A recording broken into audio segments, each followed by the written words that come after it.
your worst soldiers. We've got to win this.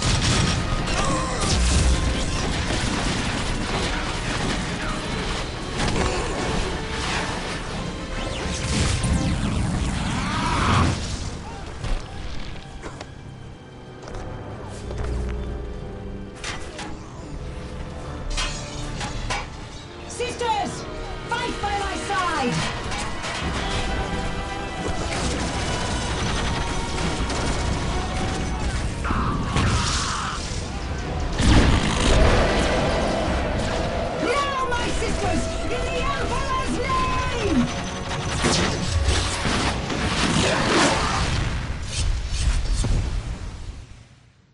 It was the sudden appearance of a warp storm at the Kaurava system's outer edge that first caught the attention of the Imperium, and not just the Imperium.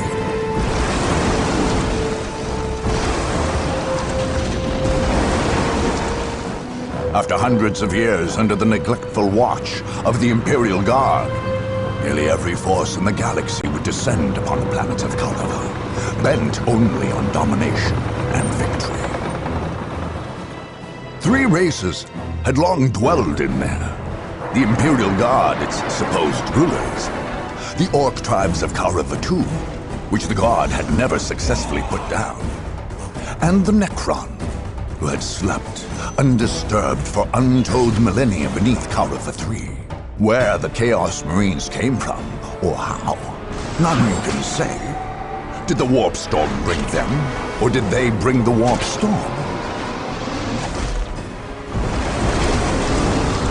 Both appeared suddenly on Kaurava IV, and in an eye blink, half the system's Imperial forces were gone, killed or claimed by the madness of chaos.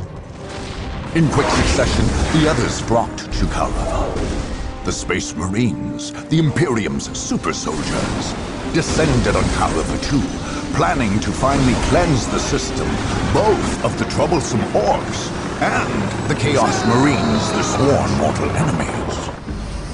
The Tau appeared next, not far above, on one of the planet's moons. In the interests of protecting its ordered empire from the effects of human folly, the Tau came seeking to contain the Warp Storm, and in so doing, expand the territory's border.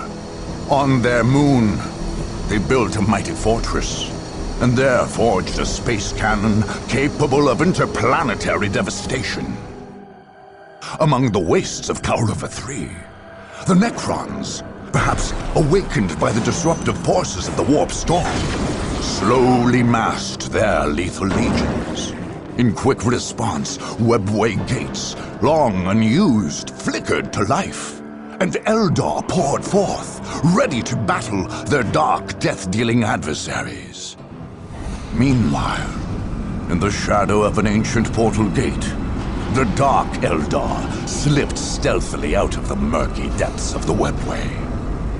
They would be like carrion birds, flying above the battlefield, and when all were weary from the fight, make the battlefield into a feasting ground. Last to arrive, and perhaps most to be feared, were the Sisters of Battle, holy maidens and bearers of the God Emperor's faith. They had come to cleanse the system of corruption and filth. Their faith left them fanatical, unafraid of death and solace in their cause. Nothing here was clean. All must be purged. Now, war rages anew, and only the victorious may write their history. Only the victorious will claim the planets of Kaurava. The Imperial Guard's headquarters in the Dussala precinct of the city planet of Kaurava I was also the system's primary Baneblade production facility. Under the strong and capable leadership of the new Governor-General Vance Stubbs, the Guardsmen were once again well-supplied, armed, and organized. Any attacker would find themselves facing a formidable amount of firepower. Since the outbreak of the Warp Storm on Kaurava IV, The Imperial Guard had known a humbling series of setbacks. Losing a full 3/4 of their fighting men was just a start. General Stubbs was determined to triumph in the face of this and all other adversity. Unfortunately, a full regiment of Baneblade tanks, the Guard's armored superweapon, had that very day been dispatched to various territories throughout the Kaurava system. The Dussala Precinct headquarters was thus left without a single Baneblade to its advantage. But they had their factories. Repair parts, munitions, and operating crews were moved via a system of convoys to the centrally located Mars pattern buildings, which produced the tanks. These convoys, then, were to be the Imperial Guard's weakest link, and also their greatest hope.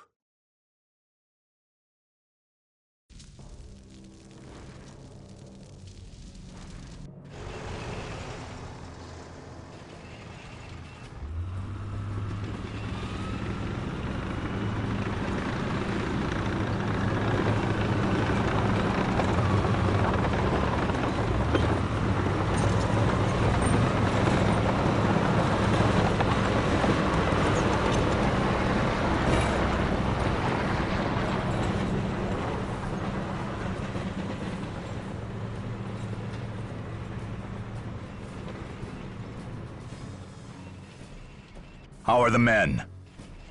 Tolerable, sir. Morale? Good at Central, poor in the front. Casualties? The same, sir. Firing squads? 20 today, 12 for cowardice in the line of duty. Baneblade production? Tank crew, munitions and parts are arriving by convoy on schedule, sir. As you know, it takes only the most highly trained crew to properly operate a... I know. Very good, General. How many do we have on hand? Unfortunately, sir, a shipment of 100 Baneblades has just gone out to serve. I see. Look at this. Once this was a fine city, gleaming beacon of the Emperor's light, a center of industry. Now look at it. Commissar, I would like to see this city built up again. I would like to see towers and spires of gleaming white. I would like to see our men on parade routes, not tours of duty. I would like to see every city in this planet, every colony in this besotted, miserable system turn to the service and industry of the Imperium in the Emperor's name. In the Emperor's name, sir. But to see my dreams fulfilled, first we must wipe the system clean of these blasted Xenos and heretics and monsters and zealots. And to do that, this base, our center of command, must operate free of danger or harassment. Our troops are ready. Our tanks and our sentinels. And if the Emperor wills it, we will have functioning Baneblades. Tell me, Commissar, are we prepared? Or will we be lambs taken to slaughter? Well, we'll do what we can and pray for victory. The enhanced Basilisk cannon has been prepared by our tech priest engineers, has it not? It can be fired at will. Very good, General.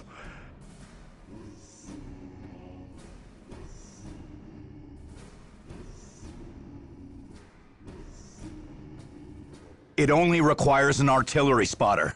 We shall place our faith in the God Emperor. In the Emperor's name, sir. That will have to do the job. As always, we place faith in the Emperor.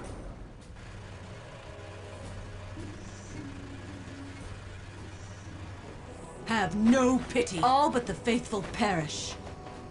General, they approach. Let 'em. When will we have our Baneblades? Crew and munitions are arriving by convoy. It will be several convoys before we have one operational, sir. So we just have to keep them busy until then. Eastern Enix to Central Command. Baneblade convoy is being dispatched and is currently en route. With the enemy in the area, I want those convoys well guarded. Safe delivery of those convoys is critical.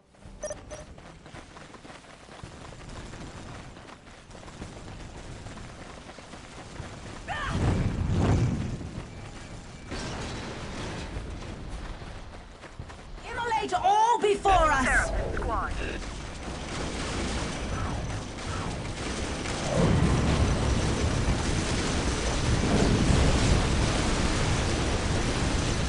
The Imperial Guard will our tainted heretics most likely. Entering alert level 1. Now their time to die! We have laid claim to it.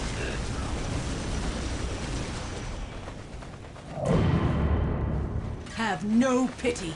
Death to the impure! To the hymns of the ecclesiarchy! All but the faithful perish. No pity for Run the to foe. attack! Quick, man the sentinels! Never falter. We are the Sisters Repentia and Dread and Awe! The Basilisk Magnus is cleared for action, General. It can now fire at any acquired coordinates. And our spotters? Awaiting orders, sir. Get them on the field! In the Emperor's name, we don't have time to lose! Entering alert level 3. Celestian Squad, ready for battle! Get Marauder bomber production up and running. We need to hit them with everything we've got. Smite the Marauder enemy! production orders confirmed, sir. Our bombers are closing in for close-range assault maneuvers. We cannot Prepare for afford Valkyrie mercy! transport landing. Adeptus To the hymns of the Sororitas, ecclesiarchy! sir. Fire.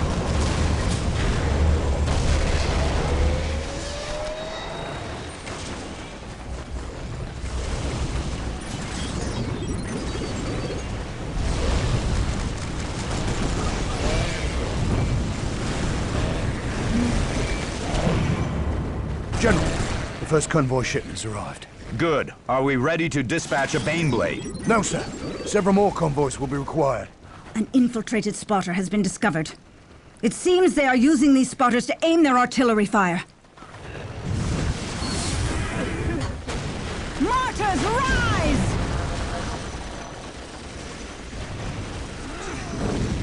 34th Heavy Armor Company, to your tanks! Many spotted. Few retained. Wasting All our artillery spotters were killed?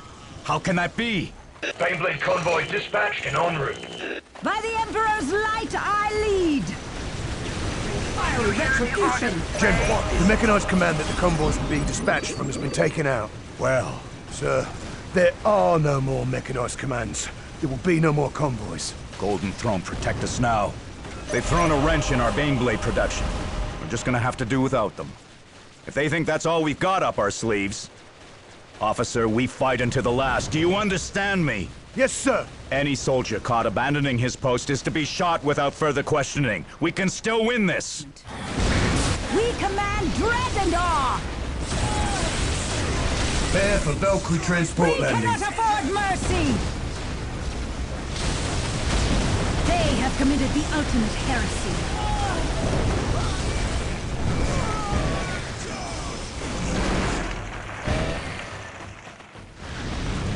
No pity for the foe.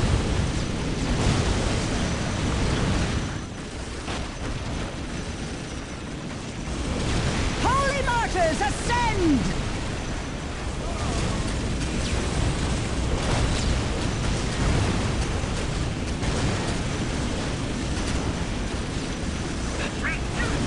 Our Mars pattern buildings. Well, the convoys are useless to us now.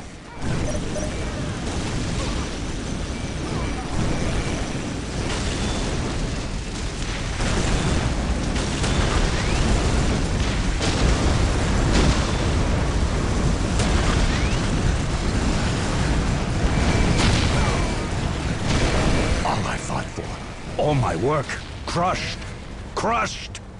All the good men who gave their lives for this cursed, this blasted system.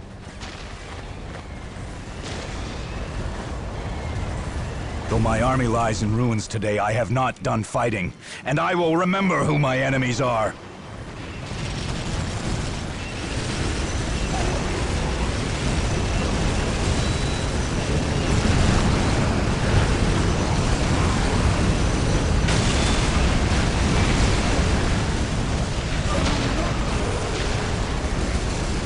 Little was ever uncovered, and little will ever be known of how the warp storm was unleashed on the Kaurava system's fourth habitable planet.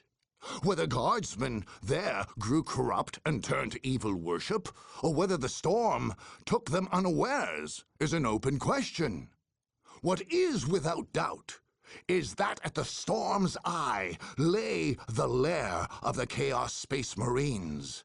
And at the heart of this lair, a network of unholy and blood-stained shrines, linked somehow inextricably to the storm itself.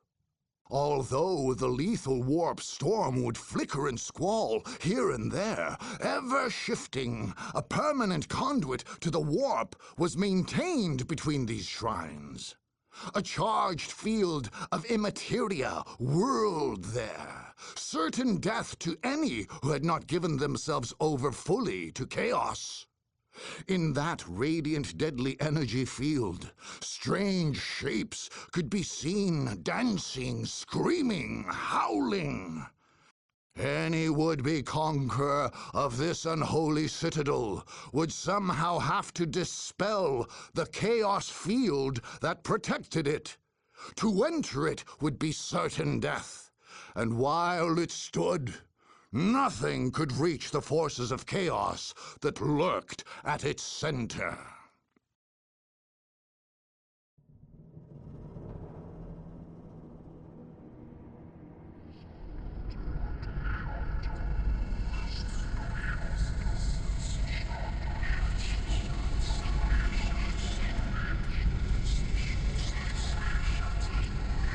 They come! They come! Yes, we feel them. They approach. Their blood shall flow at our feet. Blood for the blood god! Yes, we shall slake our thirst for death, for chaos, for terror, yes! They draw near. Let them come. The very ground will poison you. Demons will appear from the warp when your back is turned. And we shall lash out from every direction, and yours shall be the cries of death and horror.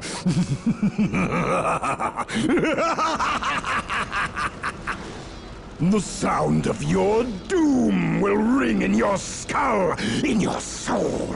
You shall tremble, and your blood shall be a gift to the blood god. Let them come. We are ready. I am consecrated to the Imperial. They're preparing to march to their doom. I serve the Sisterhood. They have committed the ultimate Forces heresy. of chaos, we face a mighty test! Be wary, my sisters. These heretical scum may creep behind every piece of wall or rubble. Rhino personnel carrier! They have committed the ultimate heresy. Give me something to burn. Watch out, sisters! An ambush! They have committed the ultimate heresy. Rhino personnel carrier! Many a spot.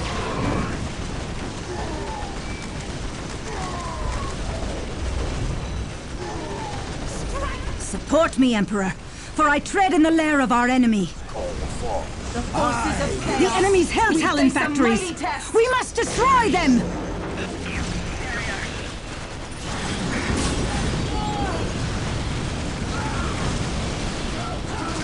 That is the heretical shrine. Beware! It is an opening. Demons may enter there. One shrine sap my strength. I am strong, for here the warp is strong. It is our power and your weakness, and you shall die. Right here! It is a judgment. Emperor, the best fulfill our ranks.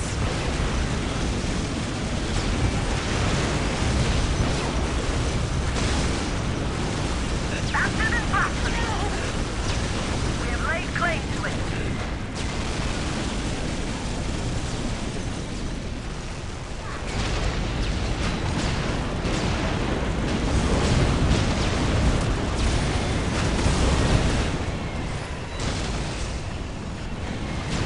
Taste the full power of chaos! Taste my magics! And beg for mercy!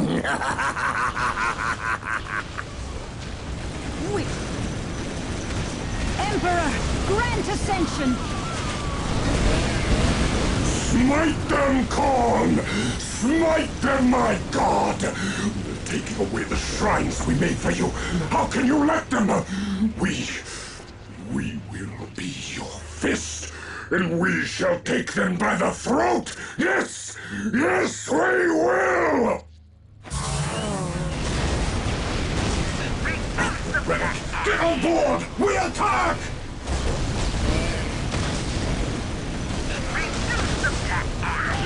Strength.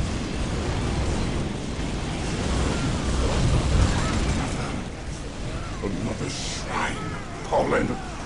After all our work, after all those sacrifices. Oh. You die today! Be wary, sisters. The chaos field around their central compound is strong. Enter it and you will surely perish. They're attacking the shrine! Stop them! Strike them down! Sisters, march! You will pay! Pay for tearing down my shrines! The veil is lifted, see? See the army I have. You have earned our wrath. We will spill your blood! We cannot afford mercy! We fight for chaos! Slay the enemy! Slay!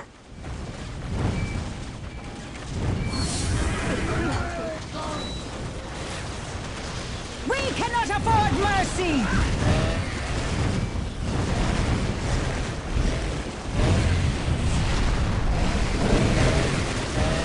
They are consigned to certain death.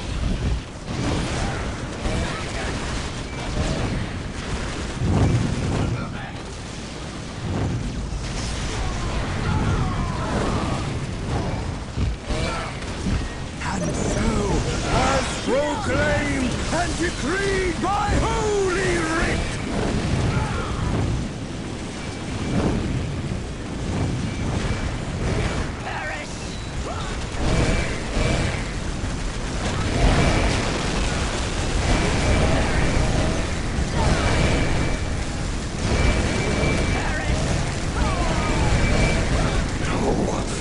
No!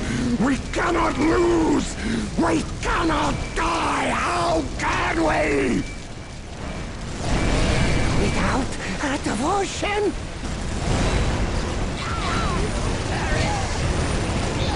Oh, the horrid blossom of chaos will wither! We'll die! This world is slipping from our grasp.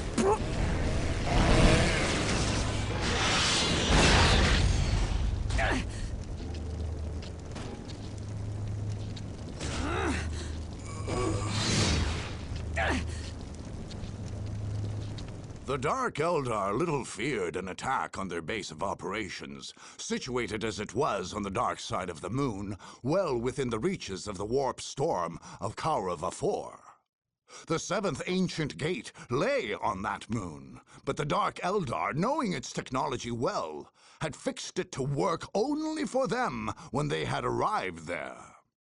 The effect of this hubris and the general anarchic nature of Archon Terrell's soldiers resulted in a sprawling makeshift reproduction of Komorrah, the Dark Eldar home city. Surrounding the major war camp lay smaller camps, surrounded by miles of torture ground, a sort of cage garden of the homunculus Grumanael's making. Rich with plunder, enslaved scraps and goods, this area had grown and sprawled. Meanwhile, the center grew dense with powerful Dark Eldar, and the legendary Asdrubael Vecht, leader of Taril's Blackheart Cabal, was said to oversee the war preparations there. To say the Dark Eldar were unprepared for an attack would not be quite accurate. The Dark Eldar are ever ready for battle. It is a sport and a passion to their kind, and there is no such thing as catching them off their guard. Nonetheless, the miles of torture gardens were poorly attended at best, and full of prisoners, many still capable of turning against their captors. For an attacker, there was a faint glimmer of hope.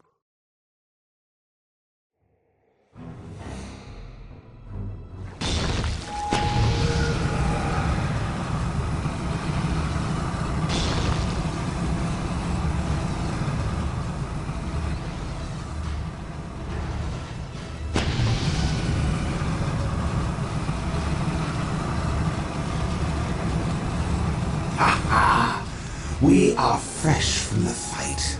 We have shed blood. Death, terror, and anguish sang sweetly in our ears. But Lord Terran, have you taken prizes? Do you doubt me, Grumenea? Many prisoners were taken. We have our tribute to Kaurava, and many left over for our slave chambers, and your torture grounds.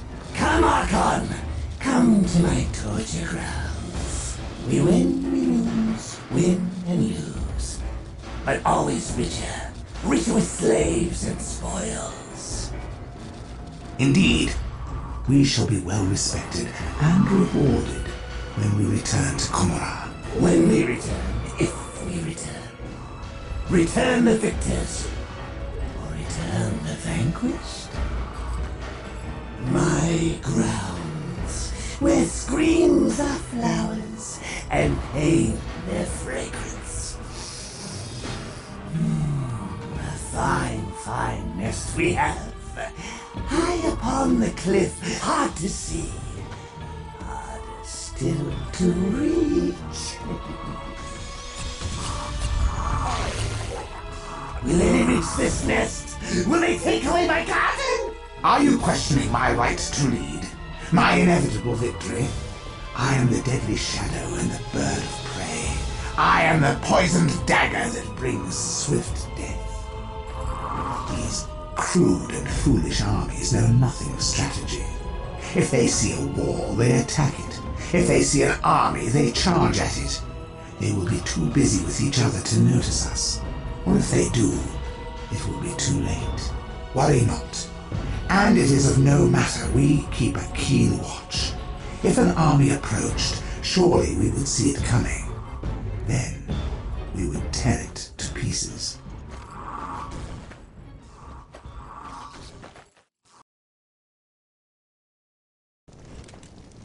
Sisters, hearken to my words.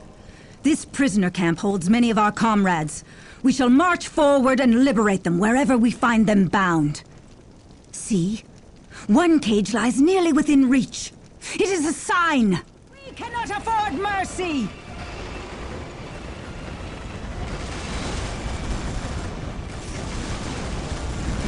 Come, sisters! You are freed! Strike them down! We have not eluded detection, sisters. Very well. We shall fight.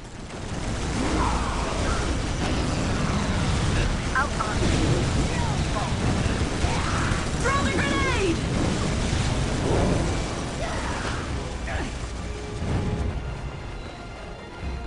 The best fulfill our ranks. Strike Wow, them down! look what escaped from its cage. I am We lost! shall die. Throw the grenade!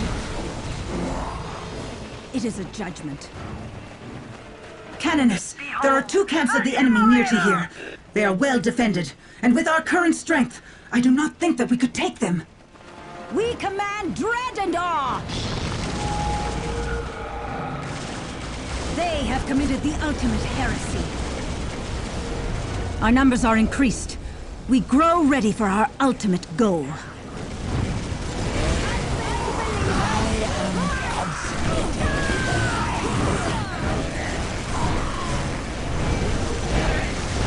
Praise the Emperor!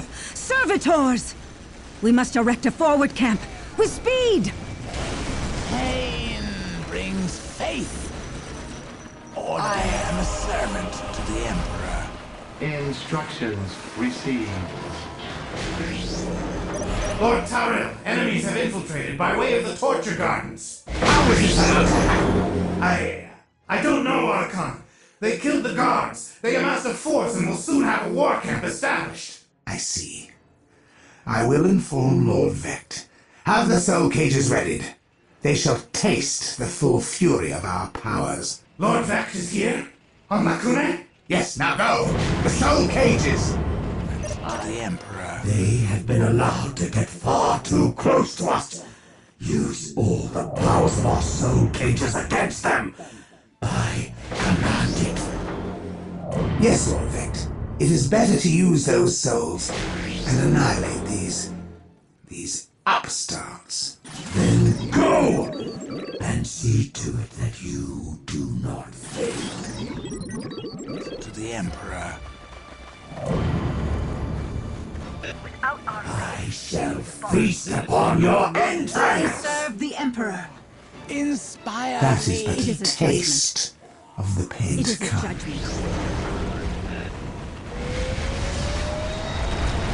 My dice is damaged, but I shall return.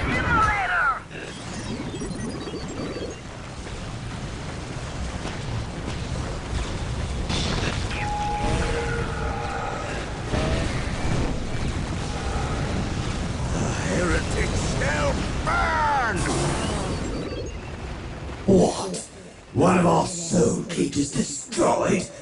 They will pay! Strike them down!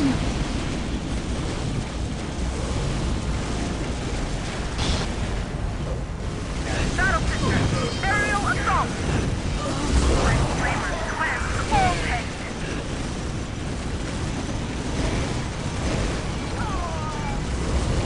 Another soul cage? Miserable scum! If you do not guard the lost cage with your very lives, I will teach you new meanings of the word pain! All our soul cages gone. I am displeased, Tyrell. Heads shall roll. Perhaps yours. They shall burn.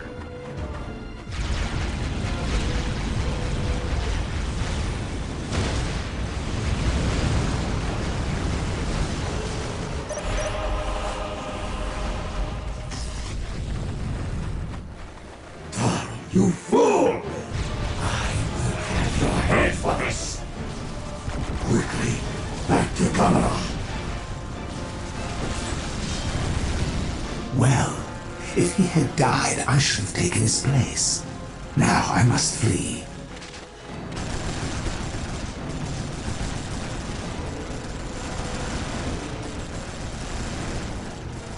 More than any other race, the Eldar concern themselves with the distant past and the distant future. In visions, Farseer Keris anticipated the reawakening of their ancient foes, the Necrons, on Kaurava 3. A webway gate, unused for many millennia, flickered to life. In the blink of an eye, a barren tract of the wasteland planet became a sprawling base of operations, and the Eldar army poured forth from it. Just as quickly, this stronghold vanished from the naked eye, concealed by Eldar artifice. The Eldar had learned long ago that no bulwark, no matter how strong, could halt the slow, implacable progress of the Necrons. Only illusion, deceit, and misdirection could accomplish that goal. And these are things at which the Eldar are peerless. The Eldar had prepared a harrowing gauntlet for their invaders, with all the feints and deceptions they could muster. This stronghold was not just a foothold, not just a key strategic point, not just home to many Eldar secrets. No! Through its long history, it had become sacred to the craft world Eldar, and they would defend it accordingly.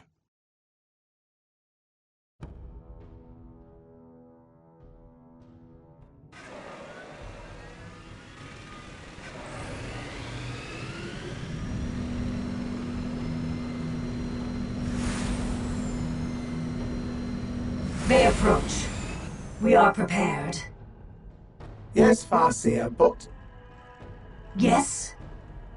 must we fight? We shall fight. They must never suspect. They shall come, expecting the obvious, the simple, the artless. They shall stab at the shadows with confused minds and troubled hearts. Meanwhile, we shall appear unseen from 10 directions, and from every one, strike a fatal blow.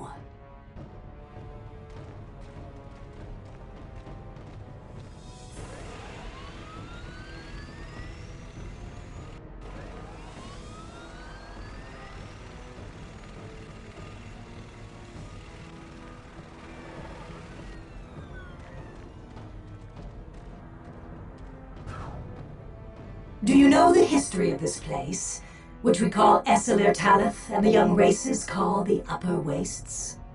We, the Eldar, made our war camp here. In a past age. Yes, that is so. Our ancestors came here to fight the Necrons when they were an overwhelming wave that swept the worlds. This system was one of their stages of destruction, their foundries of undeath. Our ancestors defeated them here. We constructed our war operations center here as an illusion. No brute army, no simple display of force could uncover its secrets, and none ever shall. No, it is more than an illusion.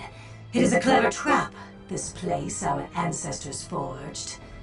It is a net covered in leaves that the savage beast willingly stands on, tempted by a bloody morsel, only to find itself hoisted, trapped, at the hunter's mercy. No, we shall guard our secret. No force can strike a target it cannot find. We shall not yield up our foothold on this world. Kaurava was once ours, and shall be ours again.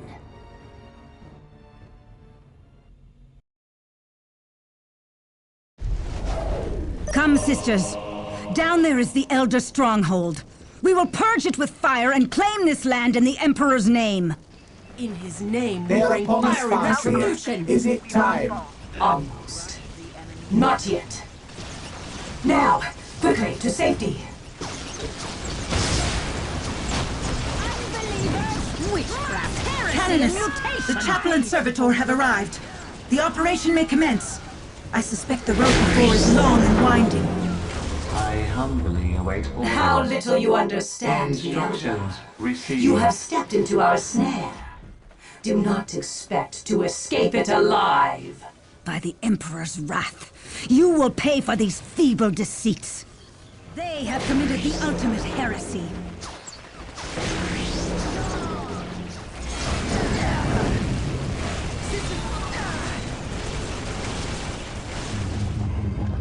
More warp spotters and rangers are needed on the field.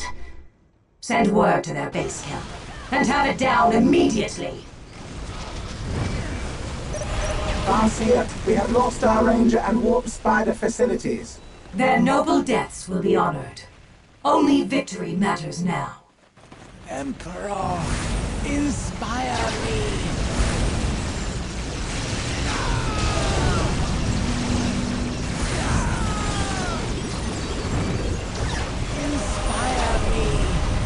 Weary of firing at shadows and illusions, we will always elude you.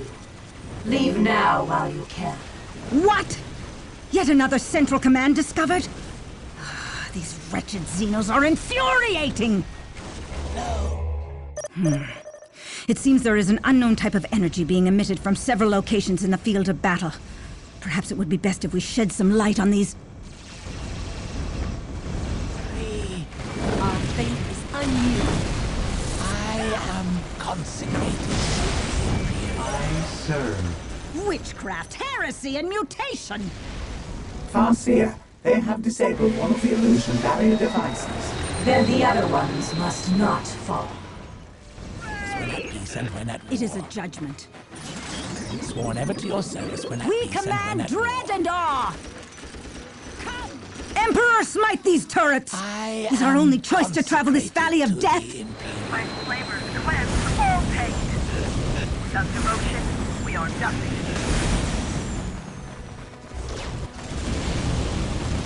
The best fulfill our ranks.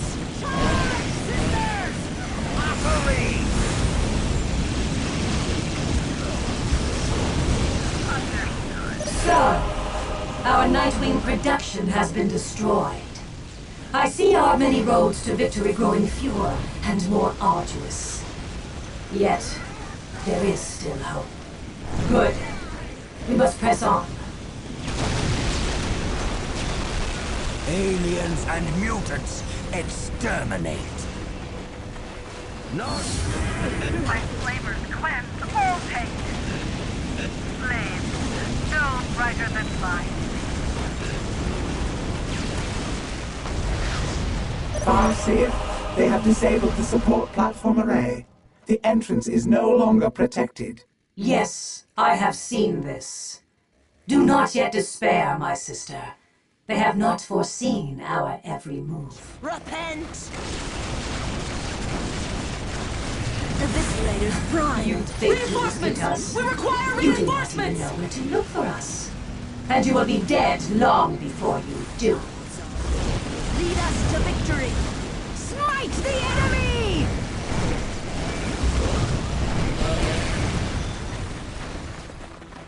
Another illusion barrier was destroyed, Farseer. I see.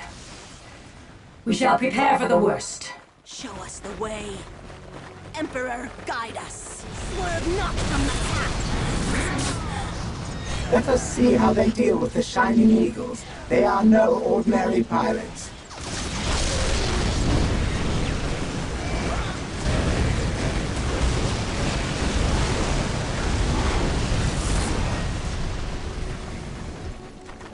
They have disabled all the illusion barriers. This should never have come to pass. We have few chances left. We must fight. We must prevail.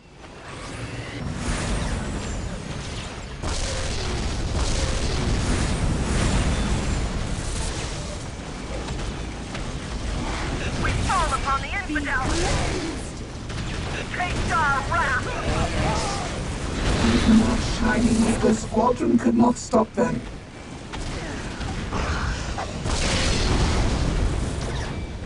Serve them from on high.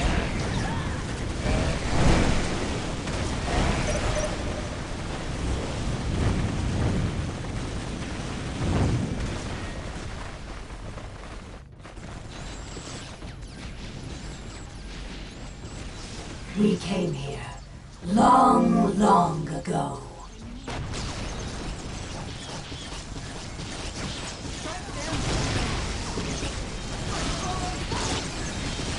We did battle with our deathless foes, the Necrons, and won.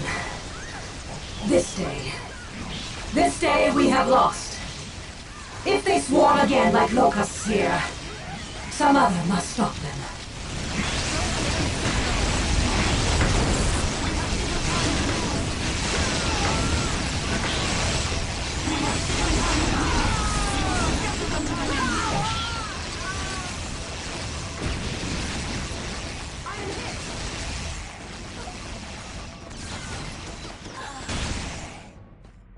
For we shall be gone.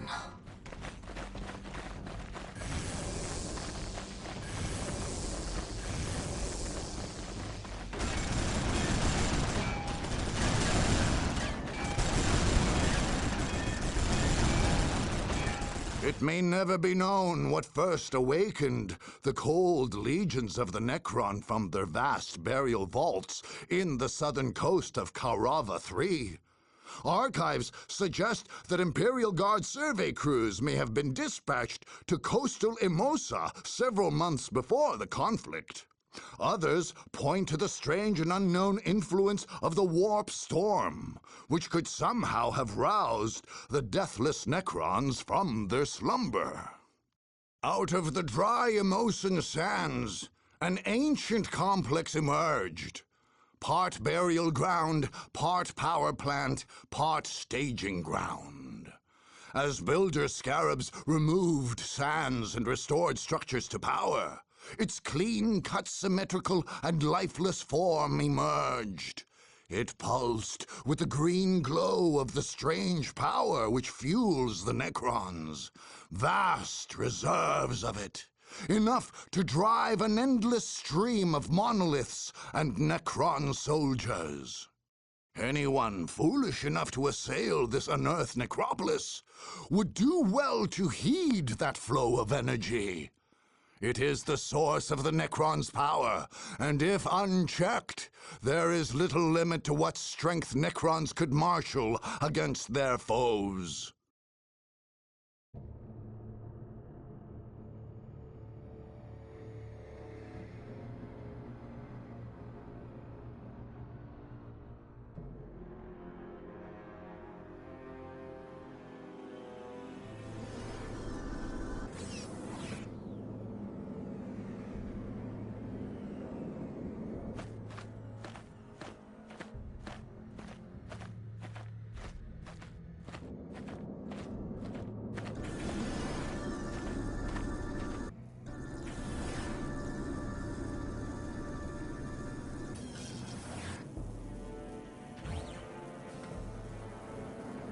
So, they come.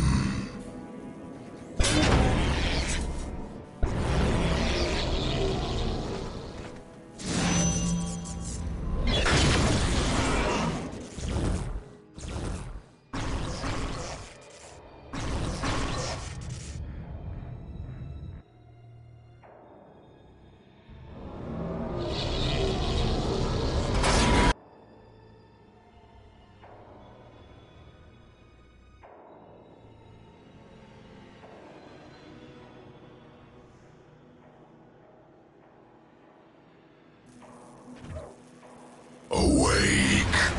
I give you energy. Drink of it. And awake.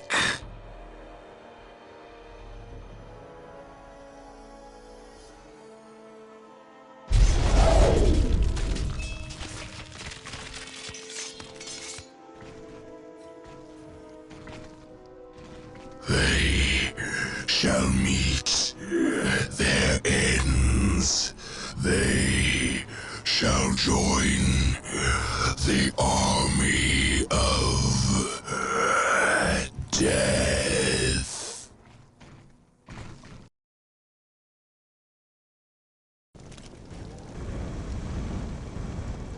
Canoness, our scouts have identified 4 monoliths outlying the central area. Scans indicate that they are drawing power from there, which is being used to awaken them. They must be stopped. There are 2 strategies. Cut off the flow, or smash them quickly.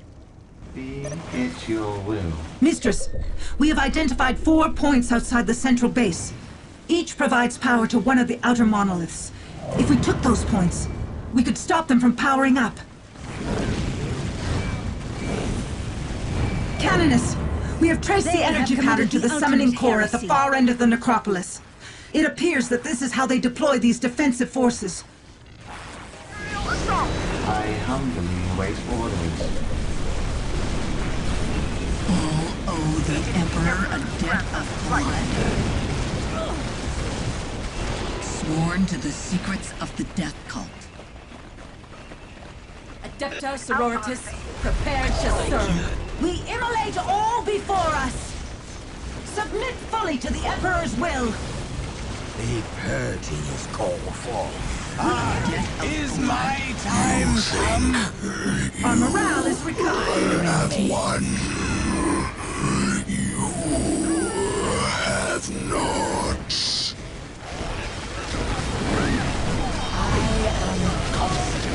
I must turn and face the foe. Pledged to the Emperor's creed.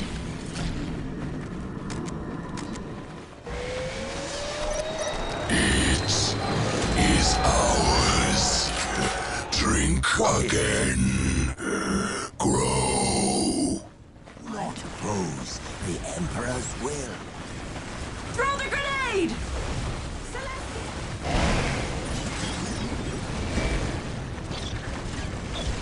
Enter the spiders. Emperor, be my light! Web. It is Mistress, the monoliths gain in power. Aliens and mutants, exterminate. Adepta sororitas, repair. None shall pass unscathed.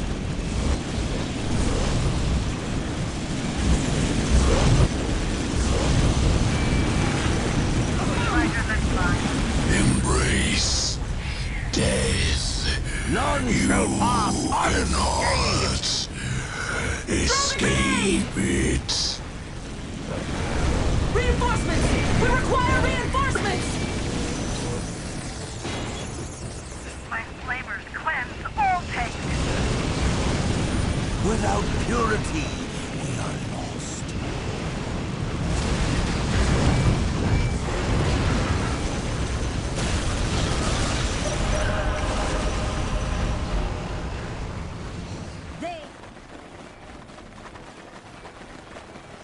Understood.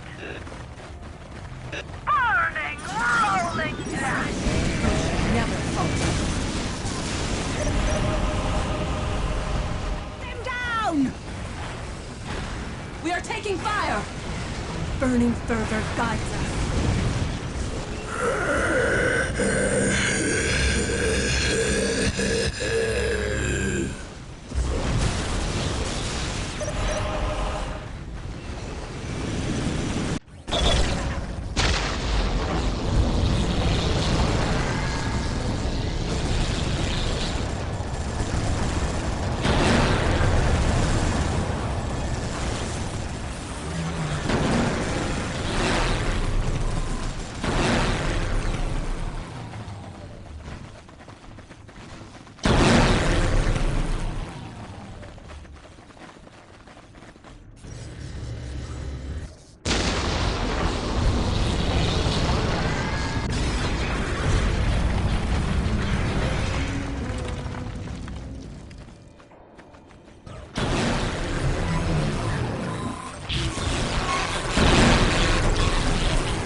The vast Tau military complex on Kaurava II's second moon had always been intended for purposes above and beyond the current war.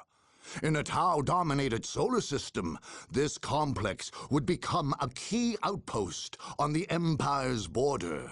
This moon base had been named Nan Yanoi, or Sword Moon, referring to the powerful Orks cannon built there. This weapon could fire its devastating ion beam on any territory of any planet in the system. Heavy fortifications and anti-aircraft arrays were not enough for the Earth-cast architects of Nan Yanoi. To these, they added an ambitious orbital perimeter defense system, which would fire ion beams similar to that of the Orks cannon, tuned to harm only intruders and spare Nan Yanoi's infrastructure from any damage. When complete, Nan Yanoi would be unassailable. Unfortunately, the Tau Stronghold was attacked before it was complete. Many systems and fortifications were not yet fully operational, including the perimeter defense system. An invasion fleet could be shot down, but they could not as easily protect against a small force from making a beachhead at one of the gaps in the Tau's outer defenses. Such a feat would be extraordinarily difficult, but it might just be possible.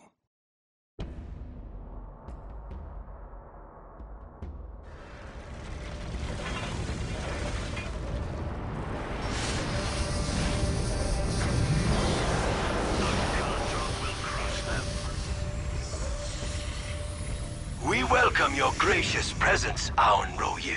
I see that our Earth-cast engineers have made splendid progress in constructing the Nan Yanoi base station. Yes, Your Eminence, it is nearly complete. There are only a few gaps remaining in our perimeter defenses, and they are heavily guarded until our orbital defense system is fully operational. Excellent. And this Arca cannon you have built, quite a marvel, as I understand it. Indeed. From this moon, we can fire on any habitable territory in the Kaurava system. Do you wish to inspect it yourself? It harms only advanced life forms, thus avoiding damage to structures and plant life.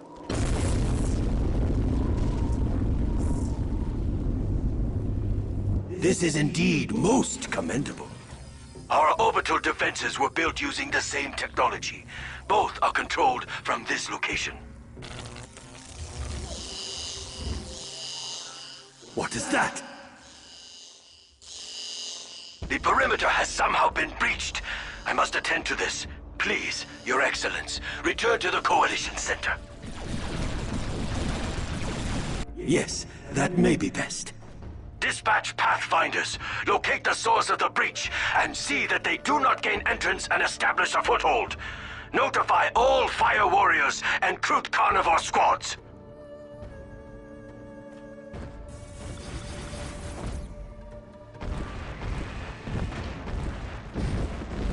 Let us hope that our defenses are strong enough to hold them.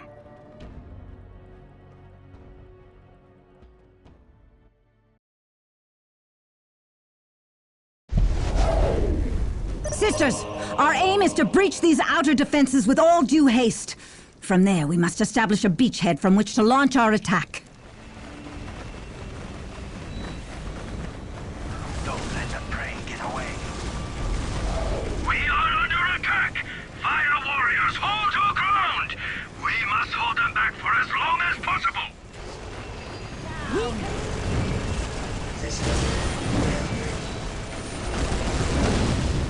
We have laid claim to it.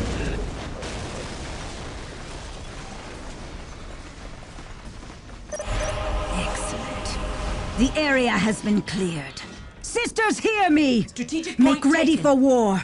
Do so with haste. We must not tarry from our holy purpose. We must find the location of our security breach. Have scouts sent. Let them scour every possible breach location and report back immediately. They shall be sent immediately.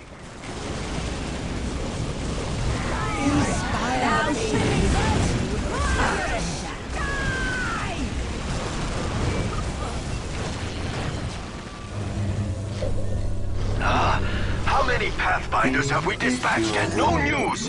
Where did they last report from? Commander, they have all been in Sector 3 Red.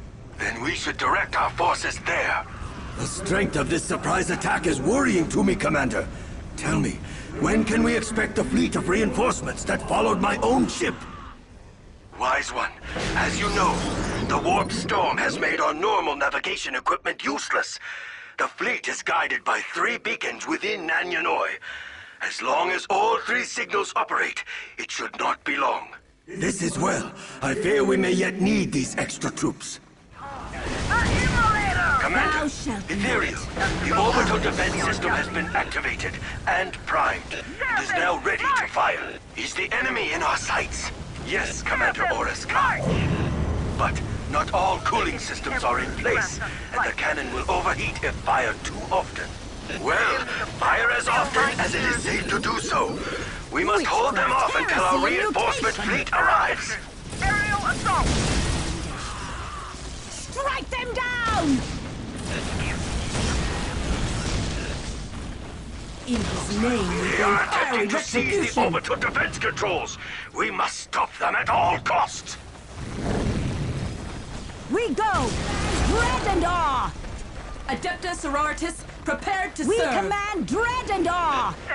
Orbital defense is ready to fire. Discipline and devotion. Commander, never they have taken control of the orbital defense system. They use our defenses against us. It must be retaken. Play of See to it. is Immolate all before us! without purity. We immolate all before us!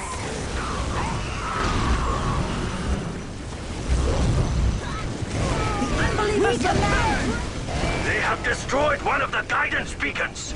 Ah, this is unfortunate. Still, on the strength of 2 guidance signals, our fleet will not be greatly delayed. Annihilate them all! Emperor, be my light! Fill our ranks.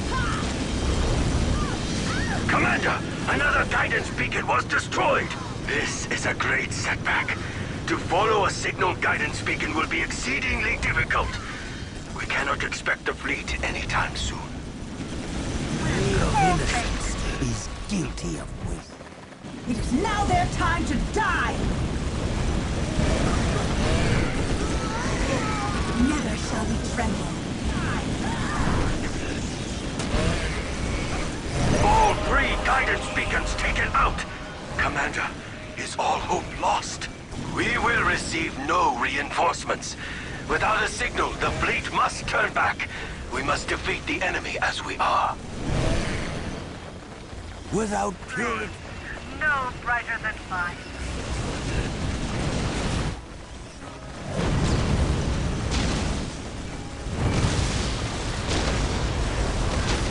My flavors cleanse all taste. Aliens Air Captain, the enemy is close upon us.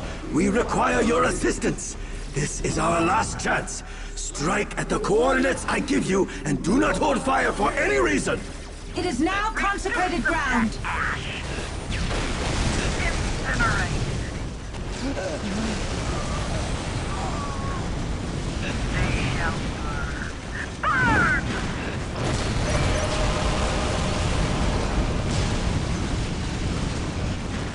Be cleansed!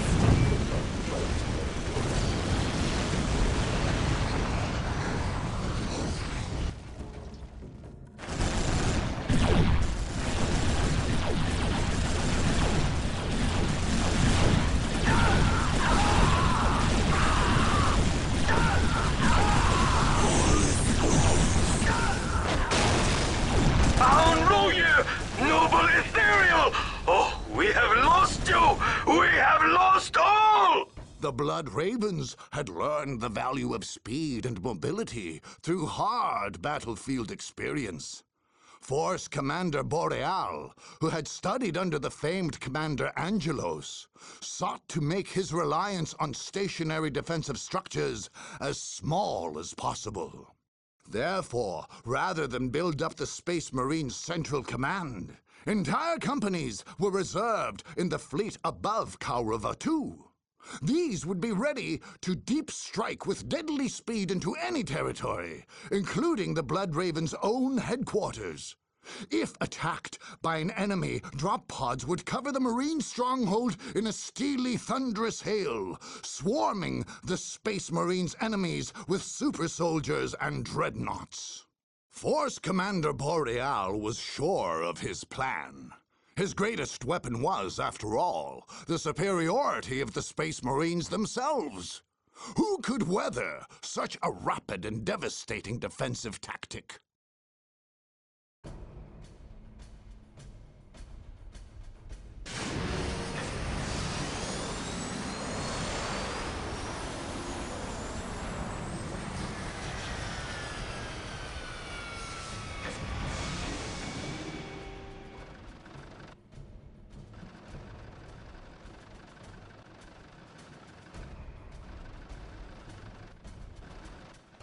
Commander Boreal, enemy forces in our perimeter. Where?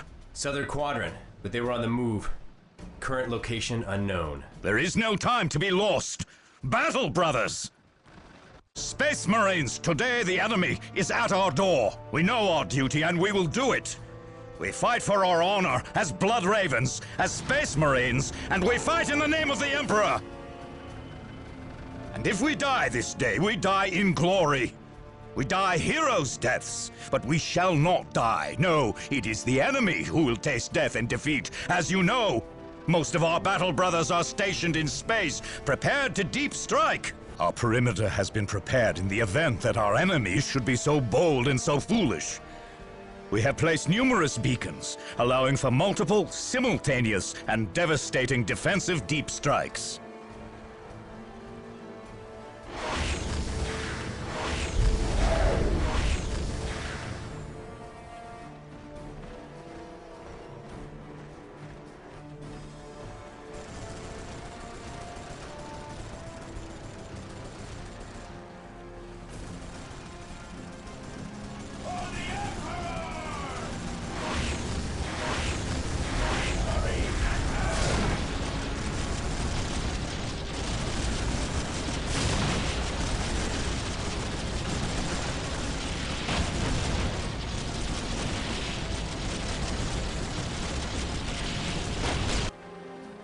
Codex Astartes names this maneuver Steel Rain. We will descend upon the foe. We will overwhelm them. We will leave none alive. Meanwhile, our ground forces will ensure the full defense of our headquarters. We are the Space Marines. We are the Emperor's Fury.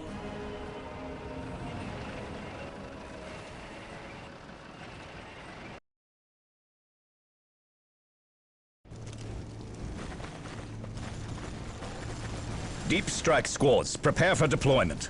Brothers, strike at will.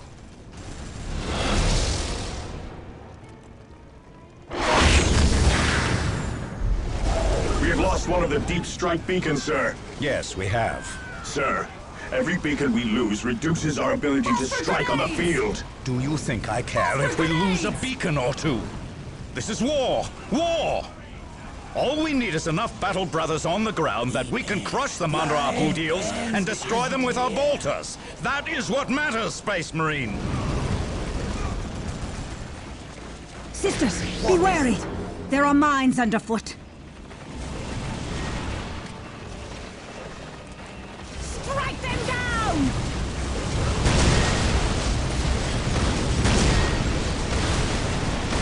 Space Marines, attack! This is gonna be easy. They won't see us coming.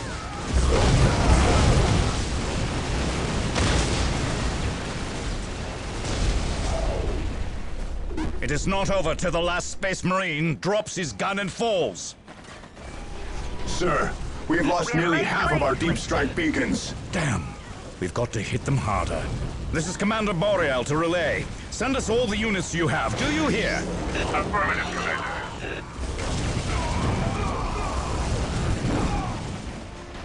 Sisters, we must disable their ability to produce aircraft. Strike them down! Canoness, scanners indicate only 2 beacons remaining. Sir, we have line down there. There are only a couple of beacons left. Throw what we've got will at never them. try. We just need to keep them disoriented. Yes, sir. We cannot afford mercy! It is a judgment.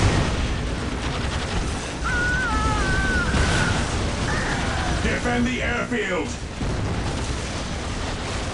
Send off!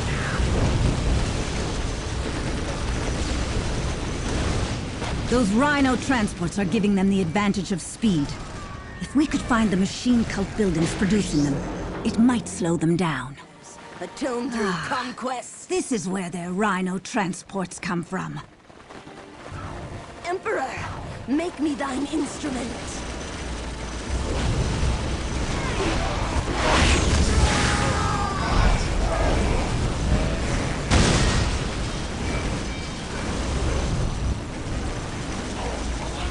We are servants of the god. I remain pure. This is going to be easy. I am a They will not see us servant to the coming. Emperor. We immolate all before us! The Sisters of Battle approach. Ready yourselves, Blood Ravens. Land Raider has entered the battle. Emperor inspire me for death.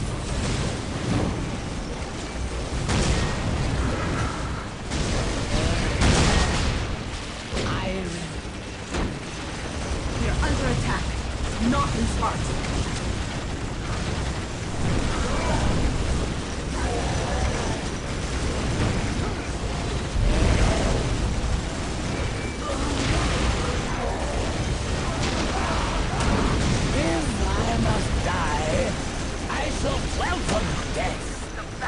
Fire the orbital bombardment, immediately! Sir, they're right on top of us. The collateral! Fire! We are Space Marines.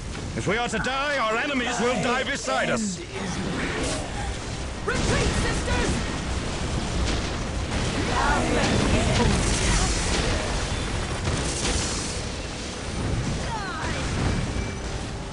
Sisters, march!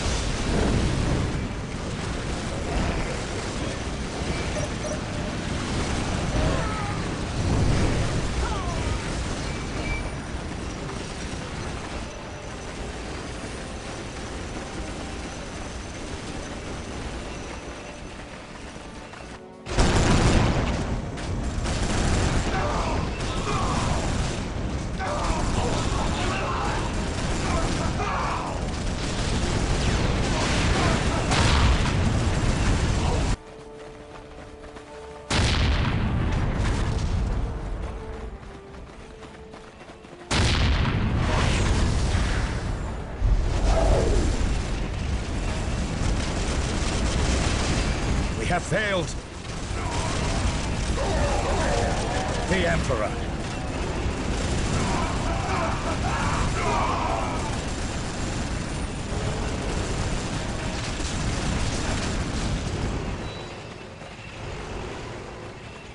It was no secret that it was the war-boss Gorguts himself who led the Wa in the Kaurava conflict.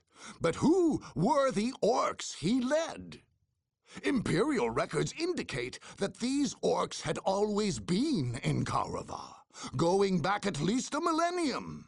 It seems that when Gorguts arrived, they welcomed him as a long-awaited hero.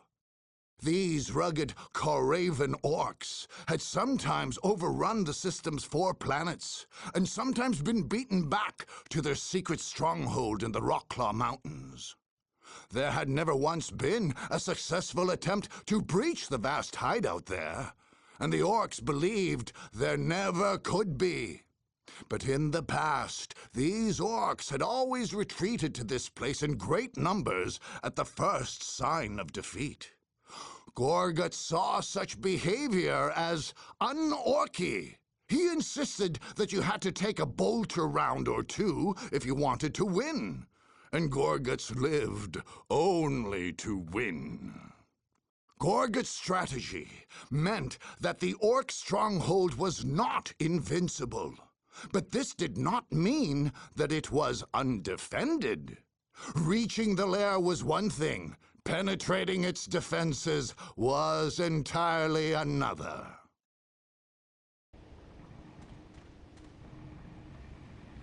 You see, Big Boss Gorgut, this here's the strongest and bestest Orc horde has ever held an Orc. Oh, is that so, then? Ain't no Yumi's got in here, ever. With the Rokclaw mountains all round us, there's only one way in.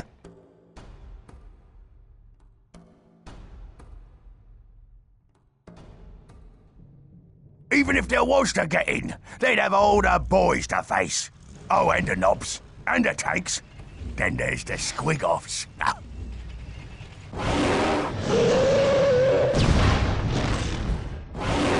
Say they beat all that? That's when we get them with the fighter bombers. We'd squash them to a pulp.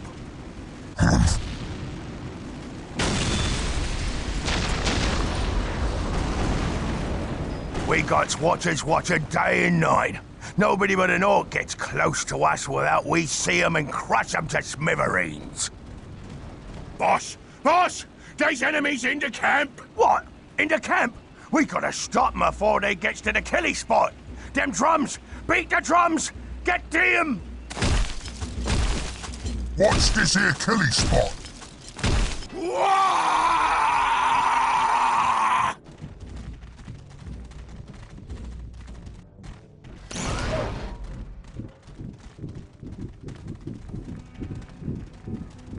Beat the drums!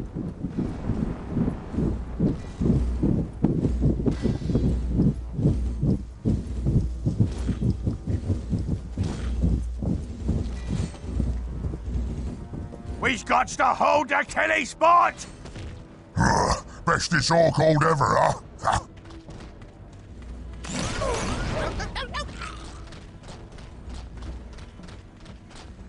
Fill my ears. Get it, boys! Smash 'em good! Show 'em the Orcs is the best! Witchcraft, heresy, and mutation!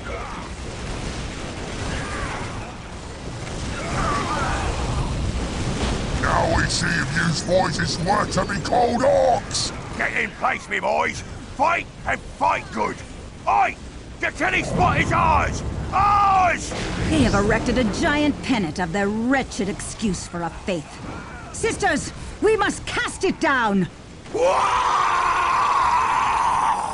war banner! They got my war banner! My isle!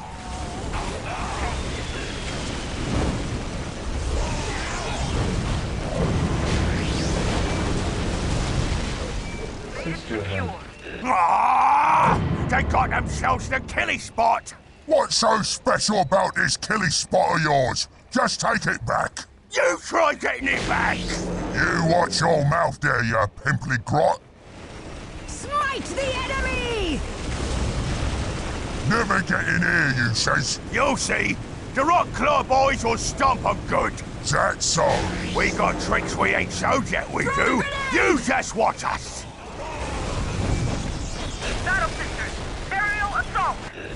They have committed the ultimate heresy. They have committed the ultimate heresy.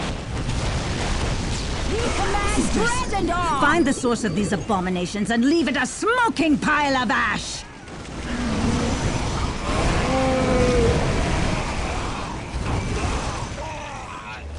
Gah! I stepped those Grutzes fought better as you sorry Orks! Annihilate them all!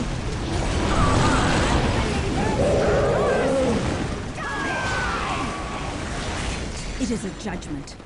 We cannot afford mercy! Do you see these Orc sisters? Squad, remove their camp, and we have taken a threat off the field of battle. We cannot afford mercy!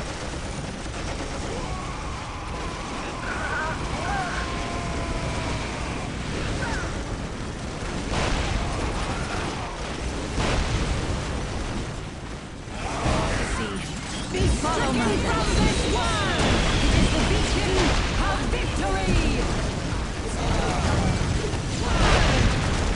These fighter bombers have made this passage too hazardous.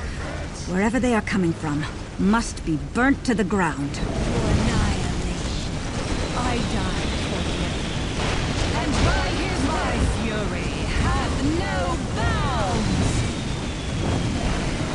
Oh, they's coming this way! Send the bombers! Send the knobs! We Send the tanks! mercy. Bring all the squig off! Whoa! Oi! Them's me special guard boys! Oh! They keep squashing everything they get to! Get 'em! Whoa!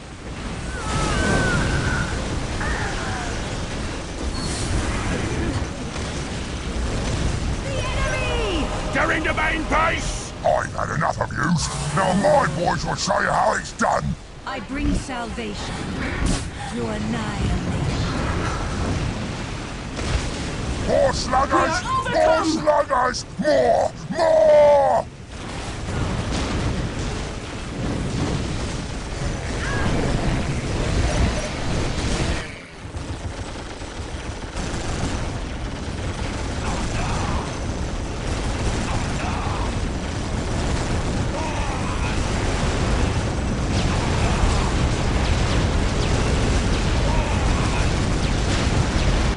Gold!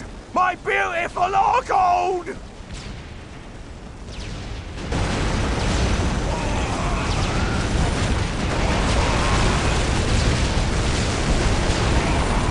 I've had enough of this. Come on, boys. Let's get out of here.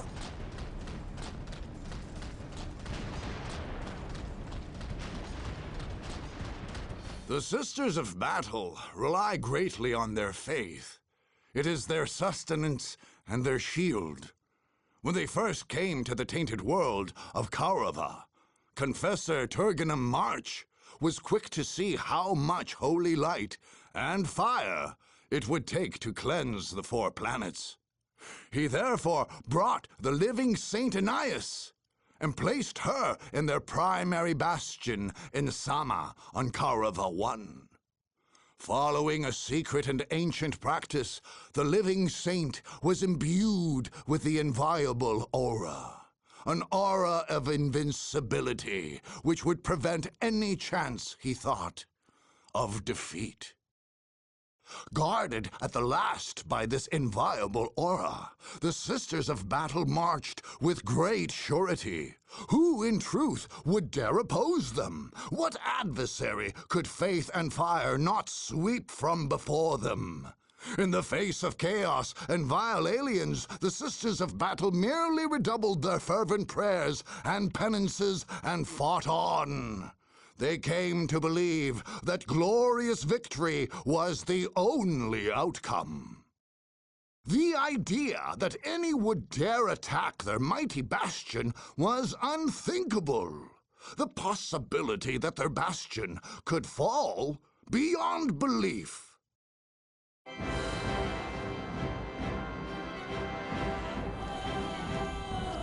Good, she comes. Sisters, the living holy saint of the Emperor, Saint Ananias, scourge of heretics.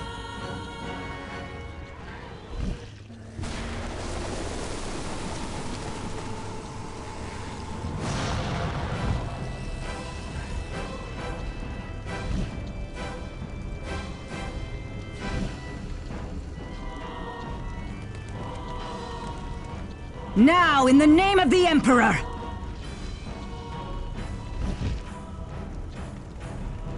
Good.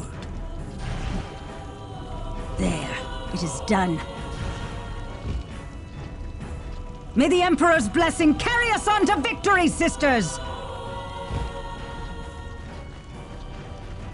We thank you, honored martyr. So... it is true, then.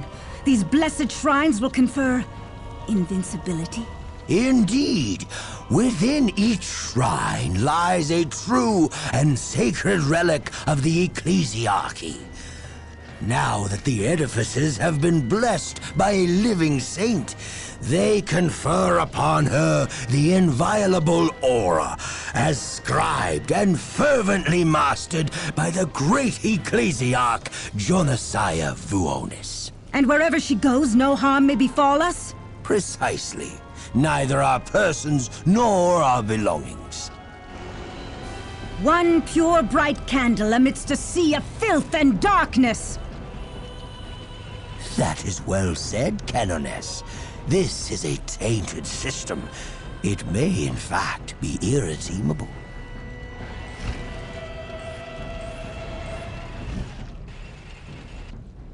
Then we shall purge it with fire.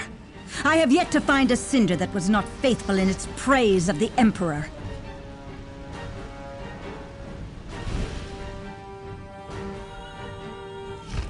All is made ready? Yes, mistress. Good. These would-be conquerors shall have a taste of our fire and faith. The Emperor will punish them through us.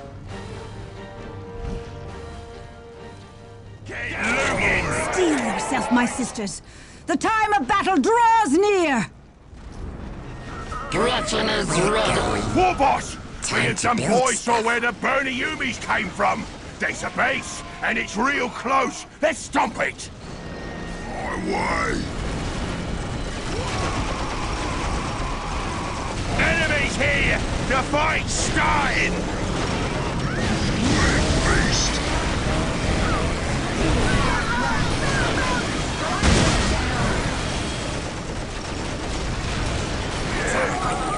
This is gonna be a squid feast! They think themselves mighty, but our devotion grants us strength beyond the scope of mortal arms. Fire! Fire, my sisters! Do not falter! Do not blink until the enemy are cinders! Cinders and ash!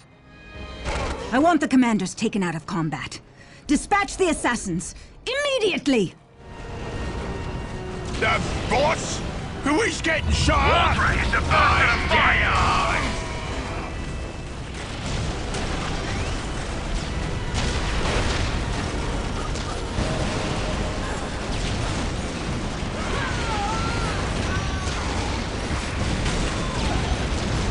Fighters, is it then? Boys, if you see where them fighters is coming from, smash it good! Wake up, Bishop! That's where the fighters is! Wreck it for the Orks! This is gonna be a squid feast!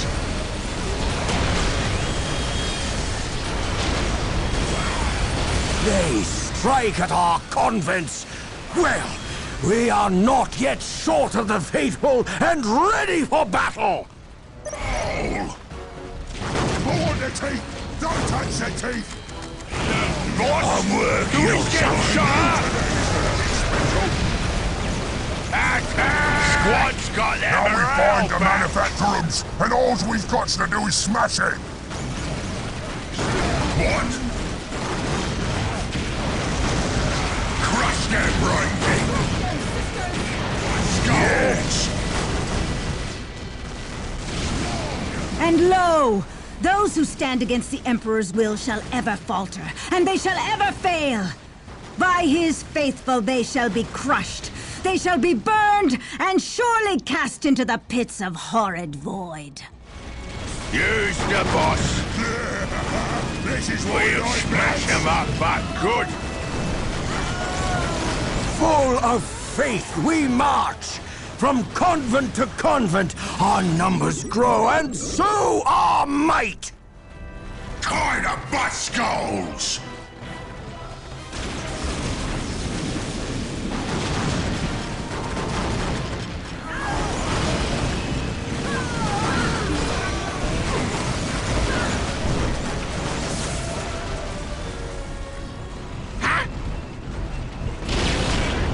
Unworthy fools! You shall not harm this holy place! It is true, then. We're under These attack! blessed shrines will confer invincibility. And wherever she goes, no harm may befall us?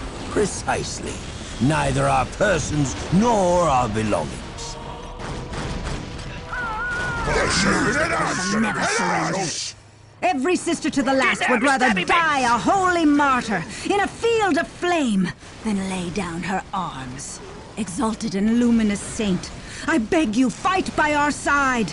Together we will fight, and by the Emperor's will, we will triumph! On my way! I love the sound of me shooter, don't you? Your blasphemy is annulled! We're under attack!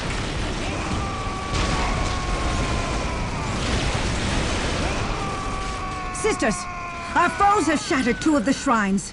We must defend the remaining 2, to our last pious breaths! Us! On my way! The crush their brains! So he's getting shot up! This is gonna hurt! A lot!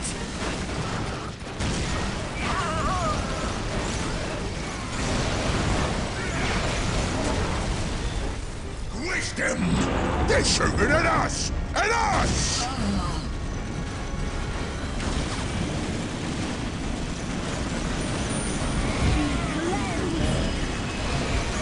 There's things to shoot over there?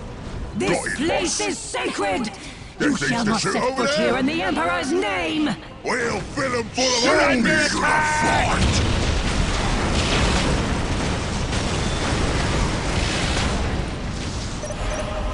I got just what you need! In ruins! My I got shrine! just what you need! In ruins! Woe unto us! Time to collect some We spare are parts! forsaken. Is all lost. And yet we must fight. Sisters, we must fight and go in glory!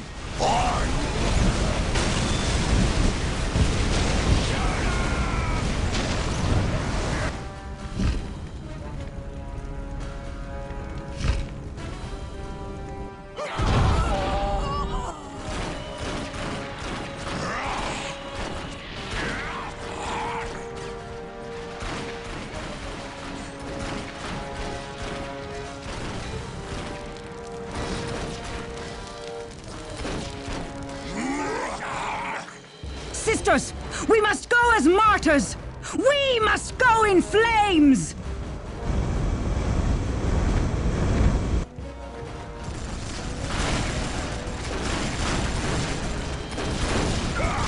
In flames!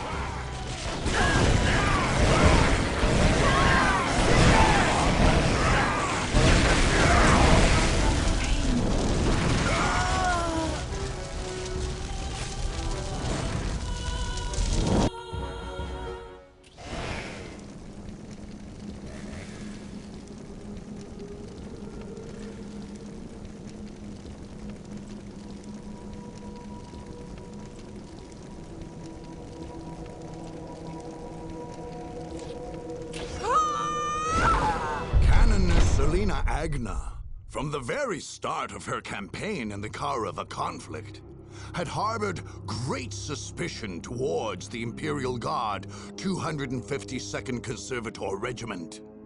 Their presence in the system when the warp storm broke out was cause enough. But their stubborn, indeed blasphemous, refusal to lay down arms and accede to the governance of her Sisters of Battle was the final proof. For these reasons, the idea of making war on fellow Imperial soldiers did not trouble the Sisters. With steely conviction, purging flame, and heavy armor, the Sisters of Battle bore down on General Stubbs' army until it broke and scattered. The evident cowardice of the Guardsmen confirmed every suspicion of guilt the Canoness had ever harbored. Her original resolve was then renewed and redoubled. Every inch of the tainted system must be cleansed by fire. The march into the black, corrupted heart of chaos was truly a great test of faith for the Sisters of Battle. They walked among the many abominations born of the warp, bearing witness to the desecrated forms of unfortunate guardsmen, Sisters of Battle, and Space Marines hung throughout the Dark City as victory trophies. But still they marched, under the firm guidance of Canoness Selena Agna, purging everything in their path.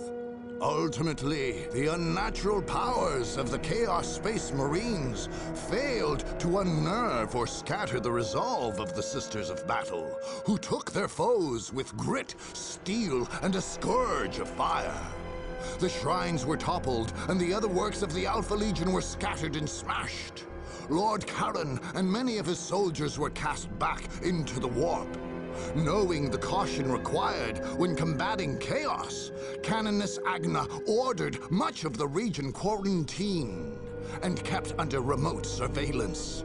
Though the battle was won, there could be no vigilance too great.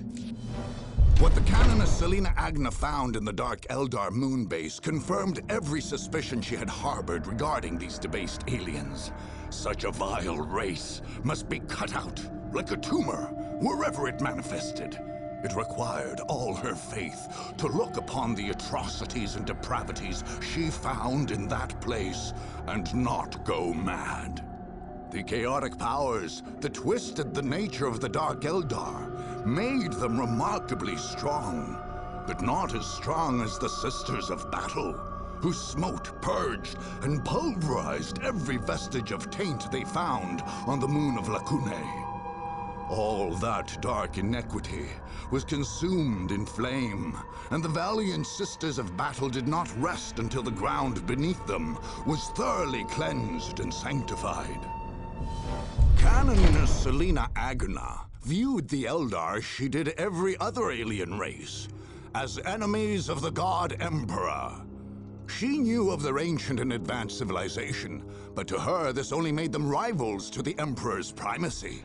Bolstered by her adherence to the doctrine of the Ecclesiarchy, the Canoness marched against the Eldar, declaring them natural enemies of the Imperium.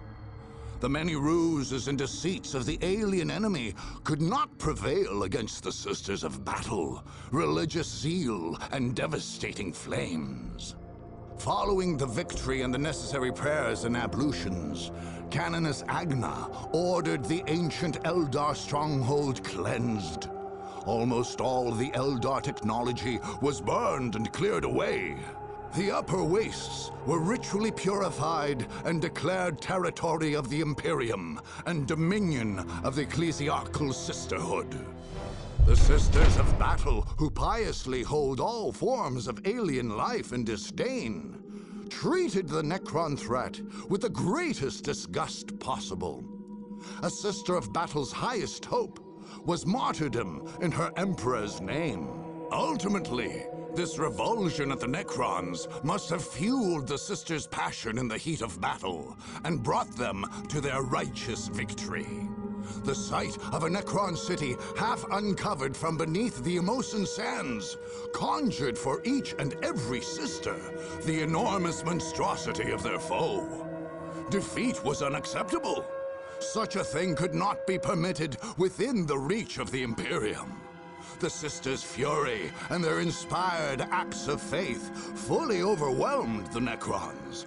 Even the manifestation of one of their Catan gods, the Deceiver, could not salvage them from the purging fire that always goes before the triumphant Sisters of Battle, burning alien, heretic, and mutant alike. Of all their adversaries, Canoness Selena Agna felt the Tau posed a singular threat. If allowed to complete their Nan Yanoi moonbase, the Tau would have an almost impenetrable stronghold, which could do great damage to the Sisterhood's cause. Assuaging her fears, Confessor Turgenem March counseled the Canoness to place her faith in the Emperor's will. And as it happened, the Sisters of Battle were granted the opportunity to attack the Tau before the moonbase was complete. With much fire and many acts of faith, the alien compound was purged. Their commander and their false saint were slain. Canoness Agna took their skulls as offerings to the Emperor and tokens of her devotion. Some of the enemy's heretical technology was sent to the Ordo Xeno for study, and much of the rest was dutifully destroyed. Due to their long association with the Inquisition, the Sisters of Battle have often taken it upon themselves to determine corruption among the other branches of the Imperial Armed Forces. After witnessing the prevalence of chaos in the Kaurava system, Confessor Turgenem March advised Canoness Agna that any refusal to cede authority to the Sisterhood was clear evidence of heresy. When the Blood Ravens stood their ground, the Canoness acted quickly. Her mandate was clear. As heretics, they must be obliterated. Soldier for soldier, the Sisters of Battle could not compete with the Space Marines. Nevertheless, the Adepta Sororitas carried the day with their purging flames and acts of faith.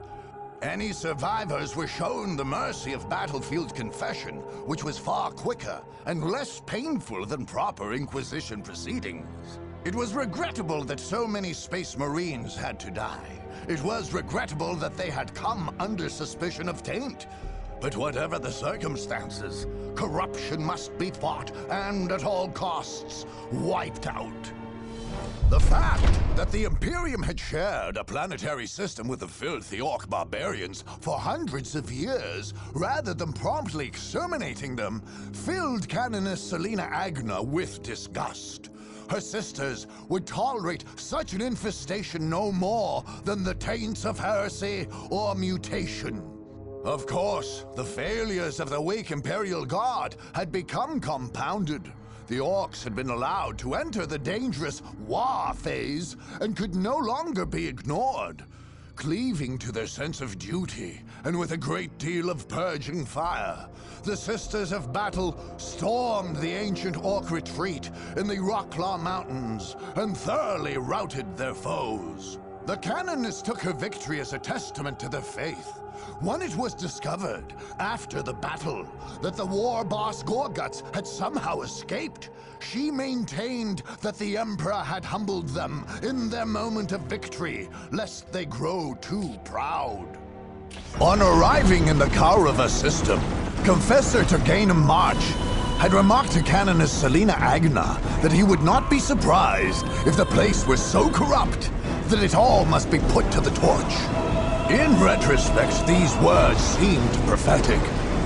Everywhere they looked, the Sisters of Battle found only weakness, heresy, and abomination.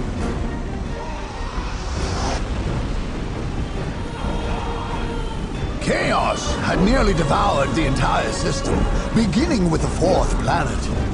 Added to this was the warp storm, which had vanished shortly after the defeat. It hardly seemed likely that any Imperial Guard or Space Marines could have avoided corruption in such circumstances. Although tragic, it was necessary to perform a field inquisition and purge every one of them. When the Sisters of Battle had finished their cleansing, the star system was officially dedicated to their order. Relics of their great victories during the Kaurava conflict were placed in the founding of 6 great ecclesiarchal cities, each devoted to one of the orders militant of the Sisterhood. Pilgrims journeyed from across the galaxy to these retreats, and many millions of sisters gathered there for prayer and preparation in the bastion of Holy Kaurava.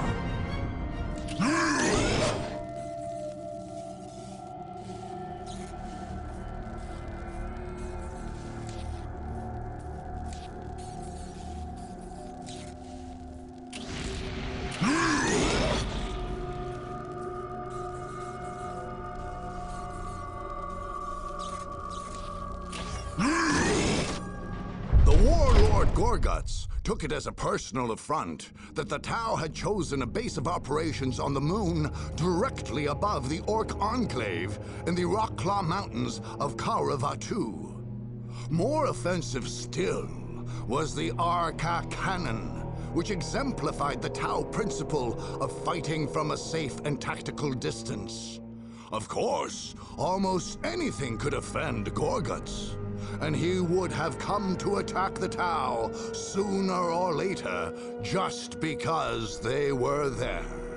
Had Commander Orsk succeeded in finishing the defenses of his moon-based fortress, the Orks might have beaten themselves bloody against its shielded outer walls. Unfortunately, the smallest breach in those walls was like a crack in a dam. Once through, the Orks closed the distance on the ranks of fire warriors and crushed them beneath their massive forms.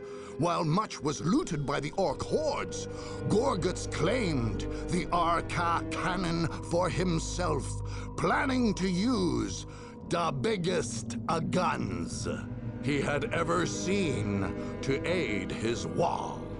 Warboss Gorguts had fought the Blood Ravens before, and he knew they were good enemies. Blink your eyes and they'd give you a good stomping. This time, though, he figured it was them that had blinked, and him and his boys who would be doing the stomping. Still, when the war reached the northern reaches of Kaurava II, those Blood Ravens put up a right good fight, and tore up plenty of Orks before Gorguts closed in and squashed them good. Those boys that made it took plenty of trophies and skulls, and the mechs got their green paws on plenty of the humans' gear. Those Orks that had shown the greatest bravery and skill that day were granted a true honor, promotion to Gorguts' elite personal guard. When Warboss Gorguts set his sights on Kaurava IV, he knew that sooner or later he would square off against the Alpha Legion. By and large, the Great Ork did not pay much attention to the subtle differences between the different human armies. But he knew the Chaos Space Marines under Chaos Lord Faravius Charon wielded great powers, and so was eager to test the strength of his Ork hordes against such a foe. The greatest challenge for Gorguts' army was the unnerving face that the legions of chaos present to their foes. What the Alpha Legion had in horror and the dark powers of chaos, the Orks made up for in sheer numbers, size, and strength. When the battle was won, Gorguts allowed the Kauravan boys to loot their skull trophies, weapons, and other prizes, while a giant Wa banner was planted where once a Chaos Vortex had been. By the time that Warboss Gorguts, avalanching Wa, rescued Lacunae, there was little that the Dark Eldar could have done to defend themselves or escape with their lives. Thinking their moon base safe from notice or harm, they had squandered any chance of rebuffing the Orks that they could possibly have gained. Taril's humiliating defeat sent him, Asdrubal Vect, and sundry other Dark Eldar fleeing back into the Webway to their home city of Komara. Meanwhile, Gorguts and his Ork mobs had invented a new sport, which involved putting Dark Eldar into their own cages and seeing how far they could throw them in the moon's reduced gravity. Several knobs attempted to harness and tame the warp beasts they found, but without any luck. Gorguts did not let his Orks linger for long, however. Ultimately, Lacunae was one in a line of provinces to be crushed by his unstoppable Wa. If War Boss Gorguts had learned anything in his many years leading the Orks, it's that the Eldar, or pointy ears, were trouble, and it was best to crush them as soon as you had the chance. When his caravan boys found themselves in the hot sandy barrens of the Upper Waste, he gave them a good talk, warning them that they'd have to be the sharpest-eyed, fastest, choppiest Orks ever known. While it might not be said that the Orks anticipated every move of the quick-witted and devious Eldar, they certainly proved that Orkish strength and resilience could stand up to any such trickiness. Pressed hard by the avalanche of Orks, the Eldar fought frantically, and then, overwhelmed, succumbed. The fact that some Eldar, including the Farseer carries, were able to retreat to their last Webway gate before the advancing Orks troubled Gorguts very little. He had won. The Orks scoured the area, uncovered the many caches and depots hidden within the Stronghold's grounds, and smashed a great deal of it with triumphant enthusiasm. As far as War Boss Gorguts was concerned, the Necrons were no more than a vast army of little mechs.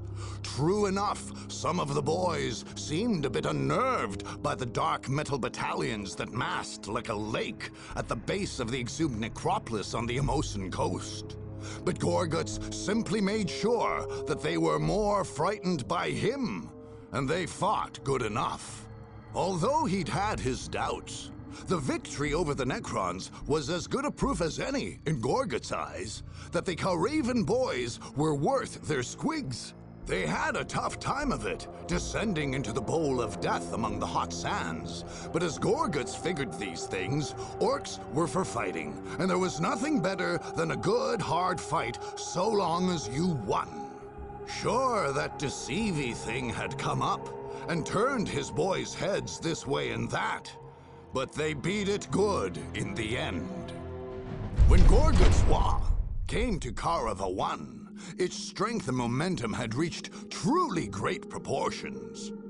For a brief moment, the thick, tiered defenses and heavy munitions of the Imperial Guard's Stronghold threatened to stall, or worse yet, break the Warlord's Orkish avalanche. And although the Pink Skins put up a good fight and cost Gorguts many an Ork, finally they were stomped flat. This was the first victory the old Kaurava Ork clans had ever achieved on the city world of Kaurava 1. The great victory provided a huge morale boost to the entire Ork army, and many Wa banners were spontaneously raised there, in Dussala and across all their Kauravan territories. But few Orks were happier than the Mech Boys, who, in conquering the Imperial Guard's stronghold, laid claim to a vast array of tanks, guns, and other spoils to be modified for Ork use. Gorguts' mechs even managed to turn some of the Imperium's war factories to their use, promising readier and cheaper garrisons across Kaurava. On the day that the Ork army smashed the Sisters of Battle, War Boss Gorguts saw such things as he had never guessed could fight under the banner of the Imperium. Although they were no orcs, they had fought heartily enough, and he was not sure that they were any less Bernie than his Berniest boys. He suspected that they even had their own form of Wa, although anyone knows you can't have a Wa without proper banners. Gorguts and his elite guard claimed many trophies from the gear of the Sisterhood, being a type of human soldier they had heard of, but never before encountered. For years to come, the formidable war boss was obsessed by the winged flight of the living saint, who had fought him, going so far as to ask his best mech boys to see about making him wings of a similar kind.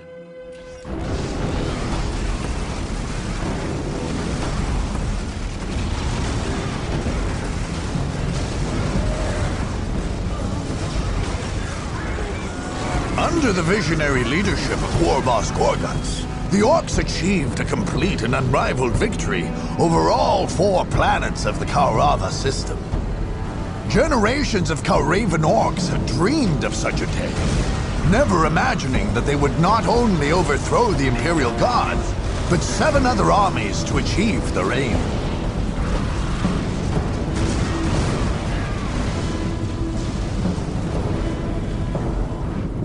All Kaurava was soon overrun and teeming with orcs. A phase of wild looting and pillaging was followed by orc settlement, wherein clans laid claim to entire territories at a time.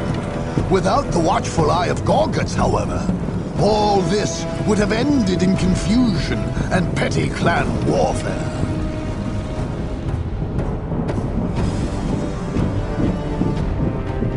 Gorguts had other greater plans. The 4 planets of Kaurava were to be turned to this purpose. Mines yielded valuable metals, and fields of orcish factories produced everything required for a proper campaign of galactic conquest. A great war, staged from such an excellent platform and supplied with such resilient, war-worthy orcs. How could such a war result in anything but great victories and greater glory? They hailed the mighty leader, War Boss Gorguts, Lord Kaurava.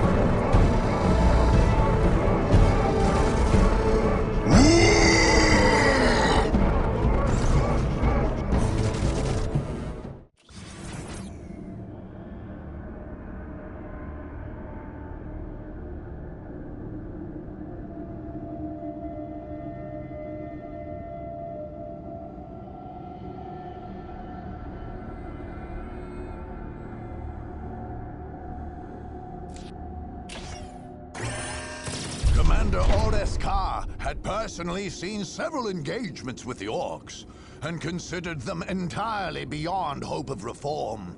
So when the Tau learned the location of the Ork Stronghold, directly beneath the Nan Yanoi moonbase, it was only a matter of time before they would need to be eliminated. Although no match for the Orks in close combat, or in numbers, the strategies and the weaponry of the Tau allowed them to achieve complete victory. The ancient mountain base, which had never before known a successful assault, was split open under the vice-like pressure of the Tau military. The Tau did not hesitate to claim the remote mountain enclave for their own. Teams of fire warriors and Kroot scoured the mountains for orcs who had fled, while survey teams mapped the terrain. It was only after a thorough analysis of the battle that Orks realized that somehow the Orc warlord Gorguts had escaped. Still, there was little doubt that he would not be waging war in Kaurava anytime soon. As the Tau commander, Orks plotted his careful strategy for the subjugation of the Kaurava system, he was troubled by the danger posed by the Blood Ravens. Their position on Kaurava, too close to the Nan Yanoi moonbase for comfort, was only one of many reasons for his unease. The time had come when Commander Orks felt he must strike the Space Marines, or risk their strength growing to rival that of the Tau. As always, he found that the cautious deliberation with which he faced the challenge resulted in prosperity and success. The Blood Ravens fought remarkably well, but their defense was disorganized and inefficient. Taking advantage of this, Orks' forces pressed the Space Marines until they faced defeat. In Commander Orks' address to his troops, following the battle, he praised the Blood Ravens for their valor in combat, and concluded with the admonishment that, without the guidance of the greater good, surely it would have been the Tau who perished in defeat. The Tau Firecast believed that they had learned a great deal with regard to the Necrons in the War of Cronus. It was therefore with some dismay that Commander Orks found the deathless and unreasoning foe headquartered in an entire city, half exhumed from beneath the Immosan sands. His fire warriors had shown themselves capable of dispatching the slow-moving legions from a distance. But who could say what new forms of the enemy lurked in this strange necropolis? A fire warrior, however, is trained from an early age to cleave to truth, to observe the greatest discipline, and to accept all threats with calm reserve. Even the ancient god, the Great Deceiver, could not cause their rout. Indeed, the wise teachings of the greater good were tried and proved on this day. Following the traditional victory ceremonies, Commander Orks oversaw the careful destruction and sealing of the Necron city before the Sea of Sand was returned to cover it. Since arriving in the Kaurava system, the Tau commander Orks had watched the Eldar forces closely. Puzzled by their presence, he had endeavored to grasp the nature of their interest in the conflict.